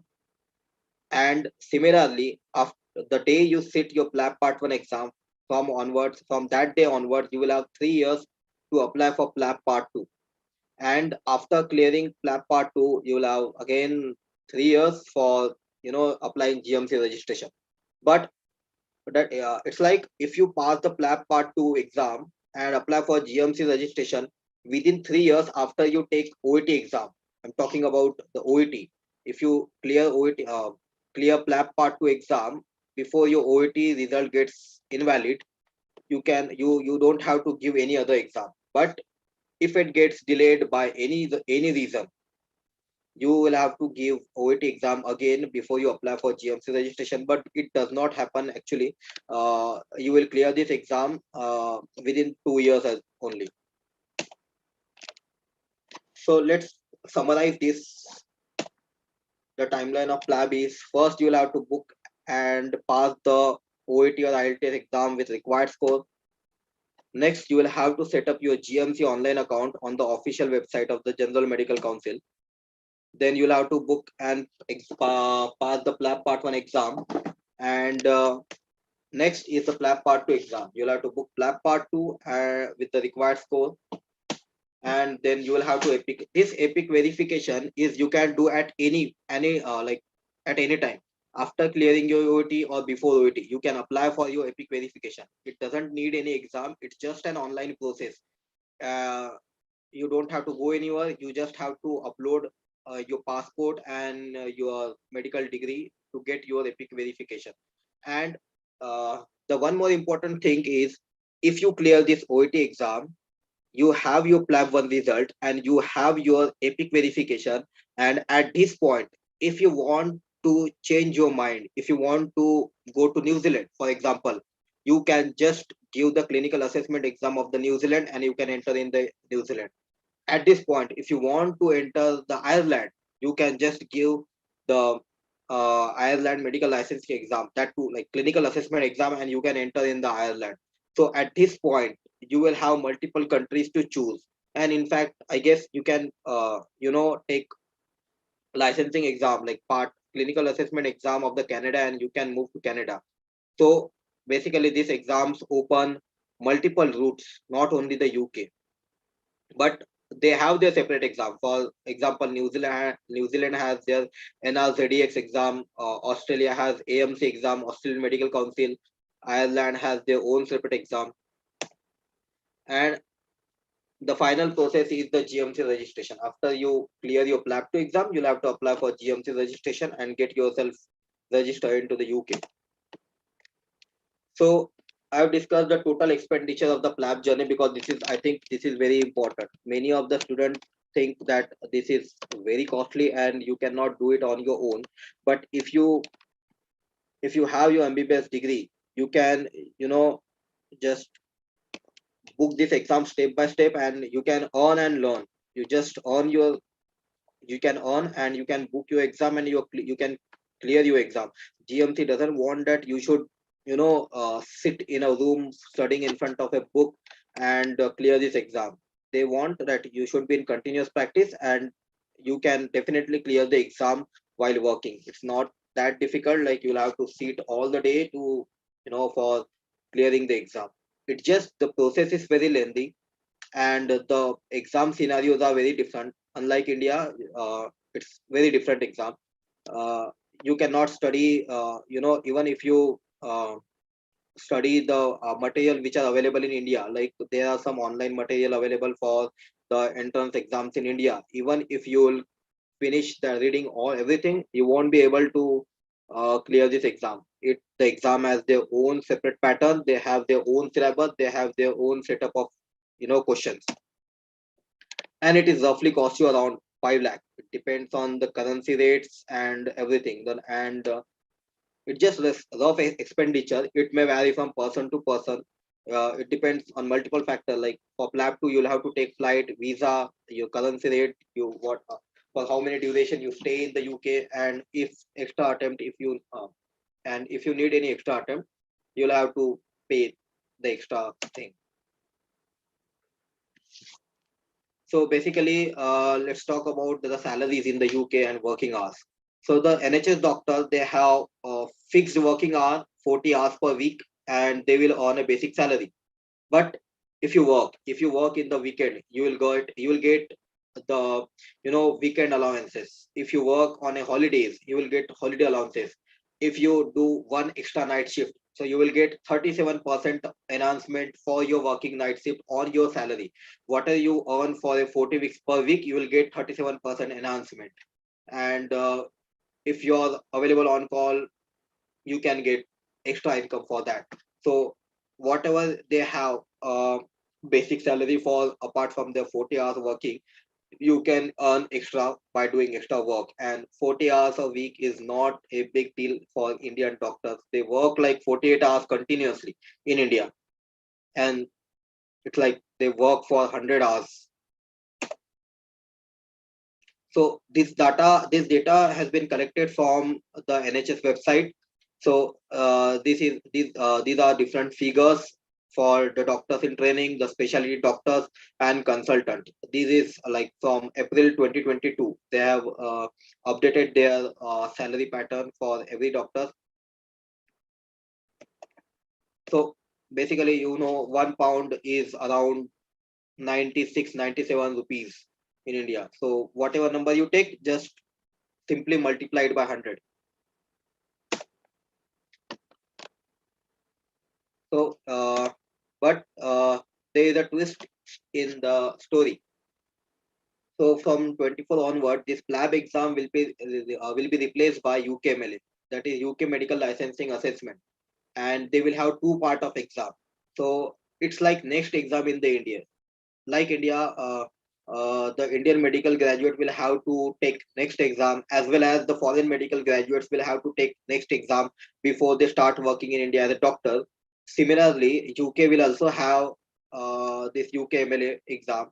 Uh, this exam, the graduates from the UK, the medical graduates from the UK will have to take UKMLA before they practice in their own country. So I guess this is beneficial for us, and it is a right time to enter in the UK, because due to the Brexit, the European country has been separated out from the UK, and UK doctors, obviously they will also look for some other country like Australia, like US, like Ireland or New Zealand. So they'll tend to move out of their country, and it will create many vacancies in the UK. Like, are you getting me? Like, it's a golden opportunity for the Indian doctors to, and it is the right time to enter in the UK, because doctors are like in the UK, they are facing scarcity of doctors, and they have a lot of opportunities, lot of vacancies for the foreign medical graduates, foreign doctors. So let's talk a bit about UK MLA. Like PLAB Part 1 or PLAB exam, this exam will also have PLAB Part 1 and PLAB 2. The Part 1 will become AKT, the Applied Knowledge Test, and PLAB Part 2 will become Clinical and Professional Skill Assessment exam. So I guess they haven't revealed what will be the pattern, what will be the syllabus for the exam. But what UK doctors are talking about, this exam is just they are changing the name, and with minimum changes, they will conduct this exam. But there will be question: what if you apply for PLAB Part 1 now and they change the exam? Doesn't matter. You know, if you pass both the parts of the PLAB test, you can simply apply for the, suppose by the end of 2024 you passed PLAB Part 2 exam, you can just simply apply yourself for GMC registration. Or suppose by the end of December 2024 you have passed PLAB 1 and not attempted PLAB 2, you are still eligible. You can directly apply for CPSA and just clear CPSA and enter into the UK. It's that simple. It's not like uh, anything is going to change. It's just they are changing the name. That's it. If you attempted PLAB 1 but not passed, just take the AKT exam for the next time. It will not be PLAB Part 1. You just take AKT exam, the next exam. And if you pass PLAB Part 1 and attempted PLAB Part 2 but not passed, so you will have to take CPSA exam again. So it's not a big deal. Let's discuss a few general points which might help you to think about PLAB. Uh, the United Kingdom is seriously a very good place to live. The people in the UK are very welcoming. They are very good mannered.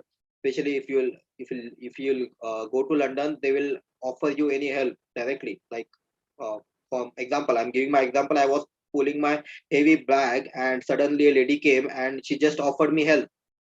Shall I help you? So it's that helpful.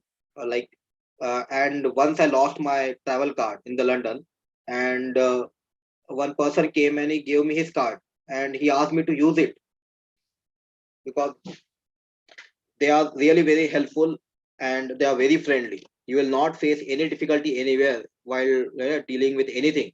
You will see many Indians, many Pakistani doctors, many Bangladesh doctors, and really they are very helpful.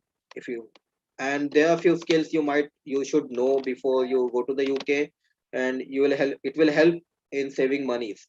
You won't afford to eat 5,000 ka one single roti. Sometimes it's very costly. So basically, you should learn. You should have cooking skill if you want to eat Indian food. And the flight connectivity between India and UK is amazing. You can take a flight in simply 25,000 rupees. You can get a direct flight from India. Like it's just 8.5 hours. If you are taking your flight from Mumbai, Delhi, or Bangalore, or Chennai, it's just 8.5, like 8 hours 30 minutes, and you'll be in the UK. There are benefits to work in the UK. You will be able to work in the environment with international diversity. They are seriously very amazing. Their knowledge and the interpersonal skill while dealing with patient, their clinical knowledge is amazing. And the working hour is feasible. You will be able to get time for yourself. If you want to explore any of your hobby, if you want to travel, you can just work and you can enhance your hobbies. You can give time to your family and whatever work you love to do. If you love traveling, you can just explore surrounding countries. It's not a big deal. And after you have your degree from the UK, you have your specialty training from the UK, you can almost apply for jobs in n number of countries, except a few countries which have their own strict regulations. Like US, you'll have to clear USMLE exam. But apart from US, you can directly go to the Australia. You can directly move to the New Zealand. You can work without any exam in the Europe. You can work in Ireland. Obviously you can work in India as well, that too without any, with any entry exam, because your primary medical qualification is from India. You don't have to take any other exam before you work in India after you have your clinical training from the UK. So I guess you must think for the plan, because it's not like NEET is the only option after MBBS. You just explore it. There are lot many options, not only in the UK, Australia, New Zealand, Ireland. It's not that exam. It's just because of the lack of awareness that we have, that NEET is the only option, and government jobs are the only option when you pass MBBS. You just, you know, explore it. You have a lot many opportunities outside, and so you always said you should have big aims. You should work as a doctor internationally, get your medical degree internationally, and you can do wonders. That's it from my side. If you have any question, I'm happy to help. I'm happy to guide you. This is my email address and my phone number. These are my WhatsApp numbers, and you can connect me through social medias. Thank you very much. Thank you, Dr. Nikhil. That was wonderful. And we appreciate your efforts. You have taken us through the journey. Sometime back, we were feeling that we are in the UK with you. Thank you, So sir. I hope every one of us was feeling that way. And the first, there are many queries which have come up for you, and we would take them up for you to answer. But the first common query in our students would be ki, why to go to the UK? We have everything in India. What do you say about that?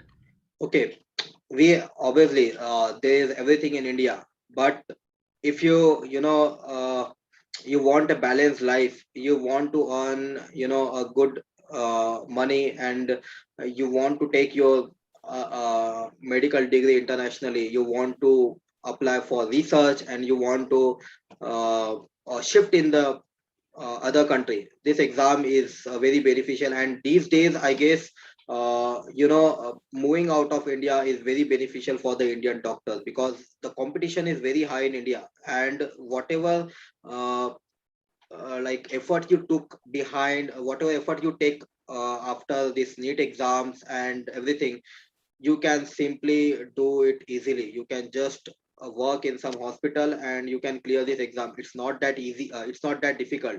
uh, you can just move out of your country, and you can get your medical degree or your specialty training from the advanced country, from the developed nation, with developed skills, everything, and you can simply come back to India. It's not a big deal. If you want to come back to India, you can anytime return back to your homeland. And for that matter, why I choose UK, basically it's because of the connectivity in flights. Even if you are in India, if you are working at some remote area in India, uh, you will have to take bus of maybe suppose if suppose I'm working in Chandrapur and I want to go to Delhi, I'll have to travel 2 hours, 3 hours for Nagpur. Then all the check-in process, it will take 1 hour, 2 hours, and you take flight for to go to Delhi, and it will anyway take you 8, 10 hours. But it's a similar way. You can just anytime, whenever there is any chance or any opportunity or any, anytime you want to come back to India, or if there's any emergency for that matter, anything, you can just simply return to your home country, and you can again go back to UK for your work. And they are very feasible in holidays. It's not like in India you are getting only 2 or 3 off from entire month. They have fixed 1 month complete leave. Even if you don't want, they'll push you, doctor, why are you working so much, take some leaves, enjoy your life. It's that easy. One of my friends in the UK, he said, sir, I don't feel like to come to duty today because I'm not feeling well. The doctor asks, why, like, are you ill? No, I'm not ill. I'm not feeling like to come to hospital. I'm just mentally disturbed. He said, okay, doctor, take leave, take holiday if you want. Few holidays, few off, you can take, and you can join afresh, and you can, come freshly in hospital. It's that simple, it's that feasible, and it's that helpful, because they have a system like that. If you are not present at your duty, so some other doctor, they have locum duties, that like we do not have one doctor, and we are in need of one doctor, they will simply post on their website, and those who want to do extra work, they can simply take that opportunity and extra, they can earn extra income. Similarly, it's because that is beneficial. If you want to, if you are moving out of the India, there are some benefits. Yeah, yeah, we can see that from your elaborate presentation, and it is like a good opportunity. It is very obvious, and one can see that from your presentation. And it was intentionally that we put this topic up now, because all of you should understand that time are evolving, time is evolving, and for the current scenario, this option like Dr. Nikhil talked about is good for all doctors, and he has told us about the various pros and cons also. And Dr. Nikhil, one general query from our students would be that the cost is very high. See, 5 lakh rupees. So over what period of time this has to be spent, and how they can earn this money? And now they are even at this time they are students, and see, 5 lakh or something, Okay. maybe around 5 lakh is also a big amount. What would you Yes. suggest? Okay. So basically, as I said, this is doable, and literally this is doable. Whatever I'm, like I've been to the UK, I've lived there, and this is doable. While in internship, if you're an intern, suppose you have done your 6 months internship. These days you are getting, if you are in AIMS or Central Institute, you are getting somewhere around 25,000, and if you are in India, you are getting somewhere around 12,000. uh, in the internship only, you can clear your part 1 exam, that is OET. It doesn't need your you know uh, degree. You just have to book the exam, just take your identification card, something, you just book the exam. You can clear this OET exam in your internship, that will cost you around 35,000 rupees. Okay. And once you clear this exam, by the end you end your uh, PLAP OET exam, you clear your OET exam. By the end of your internship, you start preparing for PLAP part 1, that is 25,000. So I guess if you'll do some efforts, 60,000 will be manageable during your internship, because we spend a lot of money in various things, but for buying irrelevant thing or anything. You can manage this you know uh, 60,000 during your internship. So you can book this PLAB part 1, and you can take OET exam. After you clear your internship, after you are done with your internship, you just simply go through the AIMS website. Multiple AIMS Nagpur, AIMS Raipur, AIMS Delhi. They have job opportunities. After clearing your internship, you can simply go to New Delhi. They are giving 1,10,000 rupees salaries for as a working as a non-academic JRship. Or anyway, if you'll join in Maharashtra as well, they are simply giving 75,000 rupees.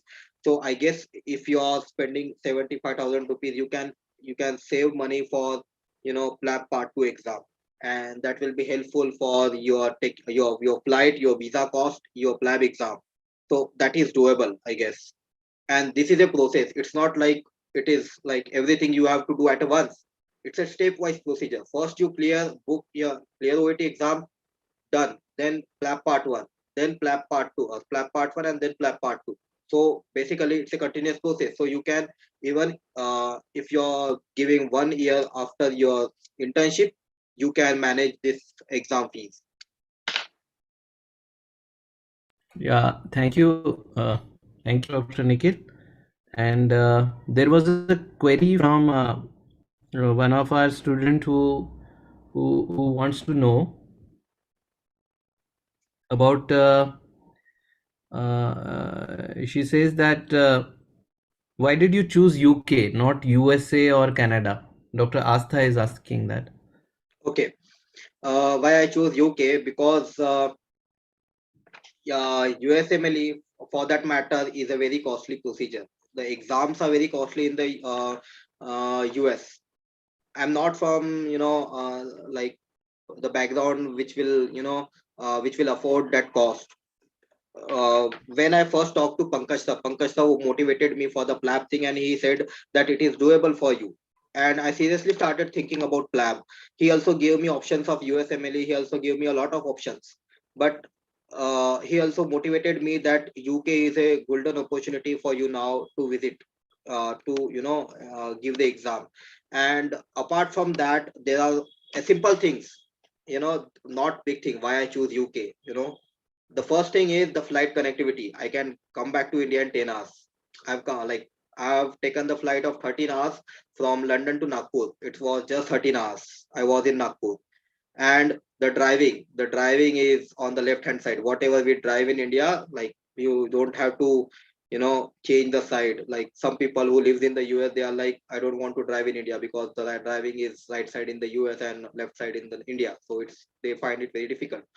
And the flight rates, they are not very costly, they are not very expensive. If you know the tips and tricks, you can book uh, cheaper flights. That is a simple reason. And UK is very friendly. The US, it is a very big country. The hospitals are very far from your home. Like, you will have to travel 1 hour to go to the hospital. They have tedious workload, and obviously they are paying a lot. But I was like, I want some time for me to, apart from my job, apart from my profession, I want my time for my society, for my hobbies. That's why I choose UK, because it is providing me that all thing, whatever I want. It's a personalized. Hopefully I Yeah. answered your question. Yeah, thank you. And here, Dr. Tanvi wants to know whether practice in US or UK would be better. And also, she says that she has heard one entrance exam that students completing their masters from abroad are required to give if they want to practice in India. Kindly clarify. Basically, I don't know. I'm not getting you what masters you're talking about, but definitely, if you have your primary medical qualification from India, and if you take your post graduation degree from the UK, you can easily work in India. The courses like member of Royal College of Medicine, MRCS, MRCOG, MRCP, they are recognized by MCI. If you are just type in the Google whether it is uh, uh, MCI recognized, you can easily work. Yeah, you can easily work without giving any extra exam. Yeah. Okay. There are more questions. I think this would be like one is that, sir, what we have to do to get license in Canada. So, friends, we are going to continue this series of sessions, and we are also, as I told in the beginning, we are also going to take sessions uh, about other countries, including the UK again, Australia, Canada, USA, and Gulf also. So for now, we'll not go into that Canadian stuff, and maybe we'll come up with another session. And also, Dr. Tanvi is asking that they make an entire video of this session and post live. So, Tanvi, this Nalanda Academy link already has this session which is getting recorded, and all those sessions would be there on their channel, Website. YouTube channel. Yeah, also website they have, so you can log into any of these. And there is another question from Dr. Swati. She says, "Sir, how much time it takes for going through this whole journey of PLAB? How was your experience?" So this PLAB is a bit competitive these days. It is subjective to availability of the seats. Before COVID, it was very smooth. My exam got cancelled in June 2020. So I got a seat after 1.5 years. So that's difficult. Once your exam got cancelled, they do not postpone the exam. They directly cancel the exam. They will refund your money. You will have to book your exam again. As of now, the seats for next year, 2023, until August 2023, the seats are booked. So it depends on the availability of the seats. If you take effort, if you are sitting all day in front of laptop refreshing every second, you can get a seat. It depends. The maximum time it can take, depending on the seats. So but roughly it takes around 1.5 years or 2 years for the entire process. Yeah, thank you, Dr. Nikhil. Friends, don't get demoralized or confused by this process, which seems to be long, but one has to look into the long term. It's kind of a long term investment which you are making. So and you are not bound to anything. You would be free. You would be having a international standard of education, a standard of living which is top class. And like Dr. Nikhil told in his presentation, that it is absolutely world class and one of the best setup to work in.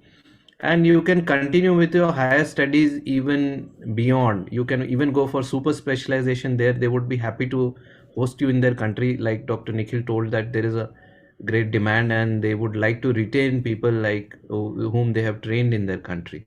So the entire exercise was just to bring your attention to this option also. And uh, and I think we have made some of our points uh, clear. We will also tell you about the merits, demerits, about other options also, and we will take up new sessions also in future as we have our mentors ready Okay. with their. Okay. Yeah. You want to say Okay. something? Yeah. Yeah. Okay. Please go ahead. Like it's a complete process, though it takes a time these days. But you know, you are continuously working, so you are learning and you are earning as well. And in this process you will definitely learn many things. And after clearing your MBBS, you anyway take 1 year or 2 year for your NEET attempt. So basically after going there, everything will be smoothly. You will have a good life basically. So investing 2 years for getting a good life, it's not a big deal. It's easy and it's doable, and I guess it is a good deal. Yeah, yeah. Thank you, Dr. Nikhil. You have made such valid points, and I hope it will encourage our youngsters to explore these options. And Okay. you know, I want to say, I yeah. just want, I am at bus at 8:40. No, no, it's So fine. We to are winding up. It's fine. Okay. We are winding up. So we are with this. We are not going to take up any more questions, and we have shooted beyond our time limit. We thank the Nalanda family for allowing us to do this, and I have an important message for those of you who are still logged in. I can see many have left, but this is an entire exercise which the Nalanda Academy and all of us who are the volunteers are doing free of cost. So the way in which you people can contribute is that today you are a mentee and we are talking from the other side as mentors. But we want you people to have to take whatever benefit you want out of these sessions which we are going to conduct.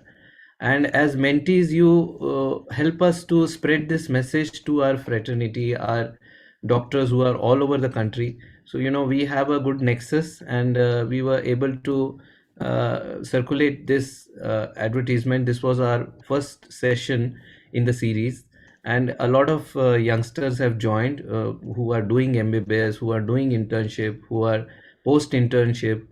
And there are people who are calling us and asking for their requirement, the sessions which they need. So we would request you to help us to spread this message to our students and our doctors, so that they also get aware about all these options which are available, especially for our doctors. And with a word of mouth, or these days social media is so well used by young generations like yours. And and you should bring in more of your friends in these sessions. So we have planned that every month we would conduct such a session. So you can spare one of your Saturdays. We would try to stick on to Saturdays, and that is how we want you people to contribute, and we expect that very soon all of you will also be excelling in your fields and would be great doctors. And then you should have that feeling of fraternity and belongingness to our community and our people, and you should be in a position to guide these, and we expect that now today you are a mentee, and very soon you would join our to become a mentor very soon. And with that, the entire exercise of this voluntary thing, what we have been doing is to bring everyone together and develop this feeling of fraternity, which Baba Sahib Dr. Ambedkar always used to talk about. So that feeling of belongingness, brotherhood, sisterhood, that has to be there. And I'm very thankful to Dr. Ashwini and Dr. Nikhil for kind of showing us how to inculcate this feeling of fraternity, and helping our youngsters to with their journey, exactly how they have felt over these time durations when they are preparing for these competitive exams and competitive kind of opportunities. And there are certain comments also which Dr. Ashwini, I would just like to read for you that somebody has said that, wow, what a nice explanation, very well explained. Thank you so much, ma'am. Definitely it will help me in my studies. So I think everybody is feeling in that way, and we are happy that our sessions have benefited uh, all of you. And I can understand that everyone is not posting such messages, but we would love to see such messages. And uh, there is one more query. Dr. Yogesh is there, who is telling that he's pursuing his post graduation already, and he wants to know whether there is any opportunity after doing post graduation, say M.D.M.S. So just for your appraisal, Dr. Yogesh, we would also conduct a session on this, that going to the UK after doing your post graduation, that is MD/MS. So there is a lot of demand of such doctors also, not only in the US, not only in the UK, but also in other countries. So we would try to bring in mentors as many as possible, and very soon we would be conducting a session which you are asking about. So with that, I think I would like to conclude and thank everyone who is involved in conducting this session today. And my special thanks are to Dr. Ashwini and Dr. Nikhil, who deserve kind of our heartfelt uh, thanks for sparing their valuable time and putting in such effort and clarifying so many of our doubts. In fact, they have volunteered that they would be available to guide you people and your friends also, maybe who have not been able to attend this session today. But the link is available, especially the YouTube link, and you are free to share this link with your friends. And we would want that you people should feel encouraged to ask your queries and doubts to Dr. Ashwini, Dr. Nikhil, or you can even message me or call me. I have put in my number and email ID also in the chat box. And formally, I would like to say that I have to thank the moment that we are continuing, which has also given this opportunity to be here with all of you. The Nalanda Academy and the team of Anup Kumarji, who has brought this platform in existence, and all organizations who are related to our medical doctors. Now you people are youngsters, so you must know that we have a Dr. Ambedkar's Medicals Association in every district place in the country, and they are the ones who are our network, and they have helped us to spread our message all over. And there are certain similar organizations which are called DBAMA, Dr. Baba Saheb Ambedkar Medicals Association, There is another association called International Ambedkarite Doctors Federation. This has also helped us to disseminate our message.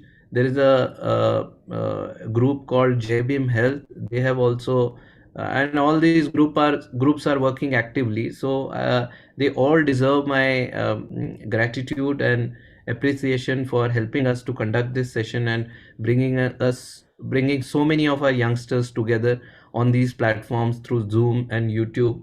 And there are many mentors who have been involved in this endeavor, and I think in the background they are also working very hard for you to conduct these sessions, and I am gratefully thankful to them for having encouraged us. And at the end, I would like to conclude with the remark that we should think big, we should think high. And like it was discussed earlier, cultivation of the mind should be the ultimate aim of human existence. And we, being medical specialists, let us bring our brethren together, our brothers and sisters together, and try to inculcate in them this feeling of fraternity, of belongingness, brotherhood, sisterhood. And wherever you are, try to come together, form groups and talk to each other, help each other, whether they are your juniors or your seniors in any way they want to. And of course, the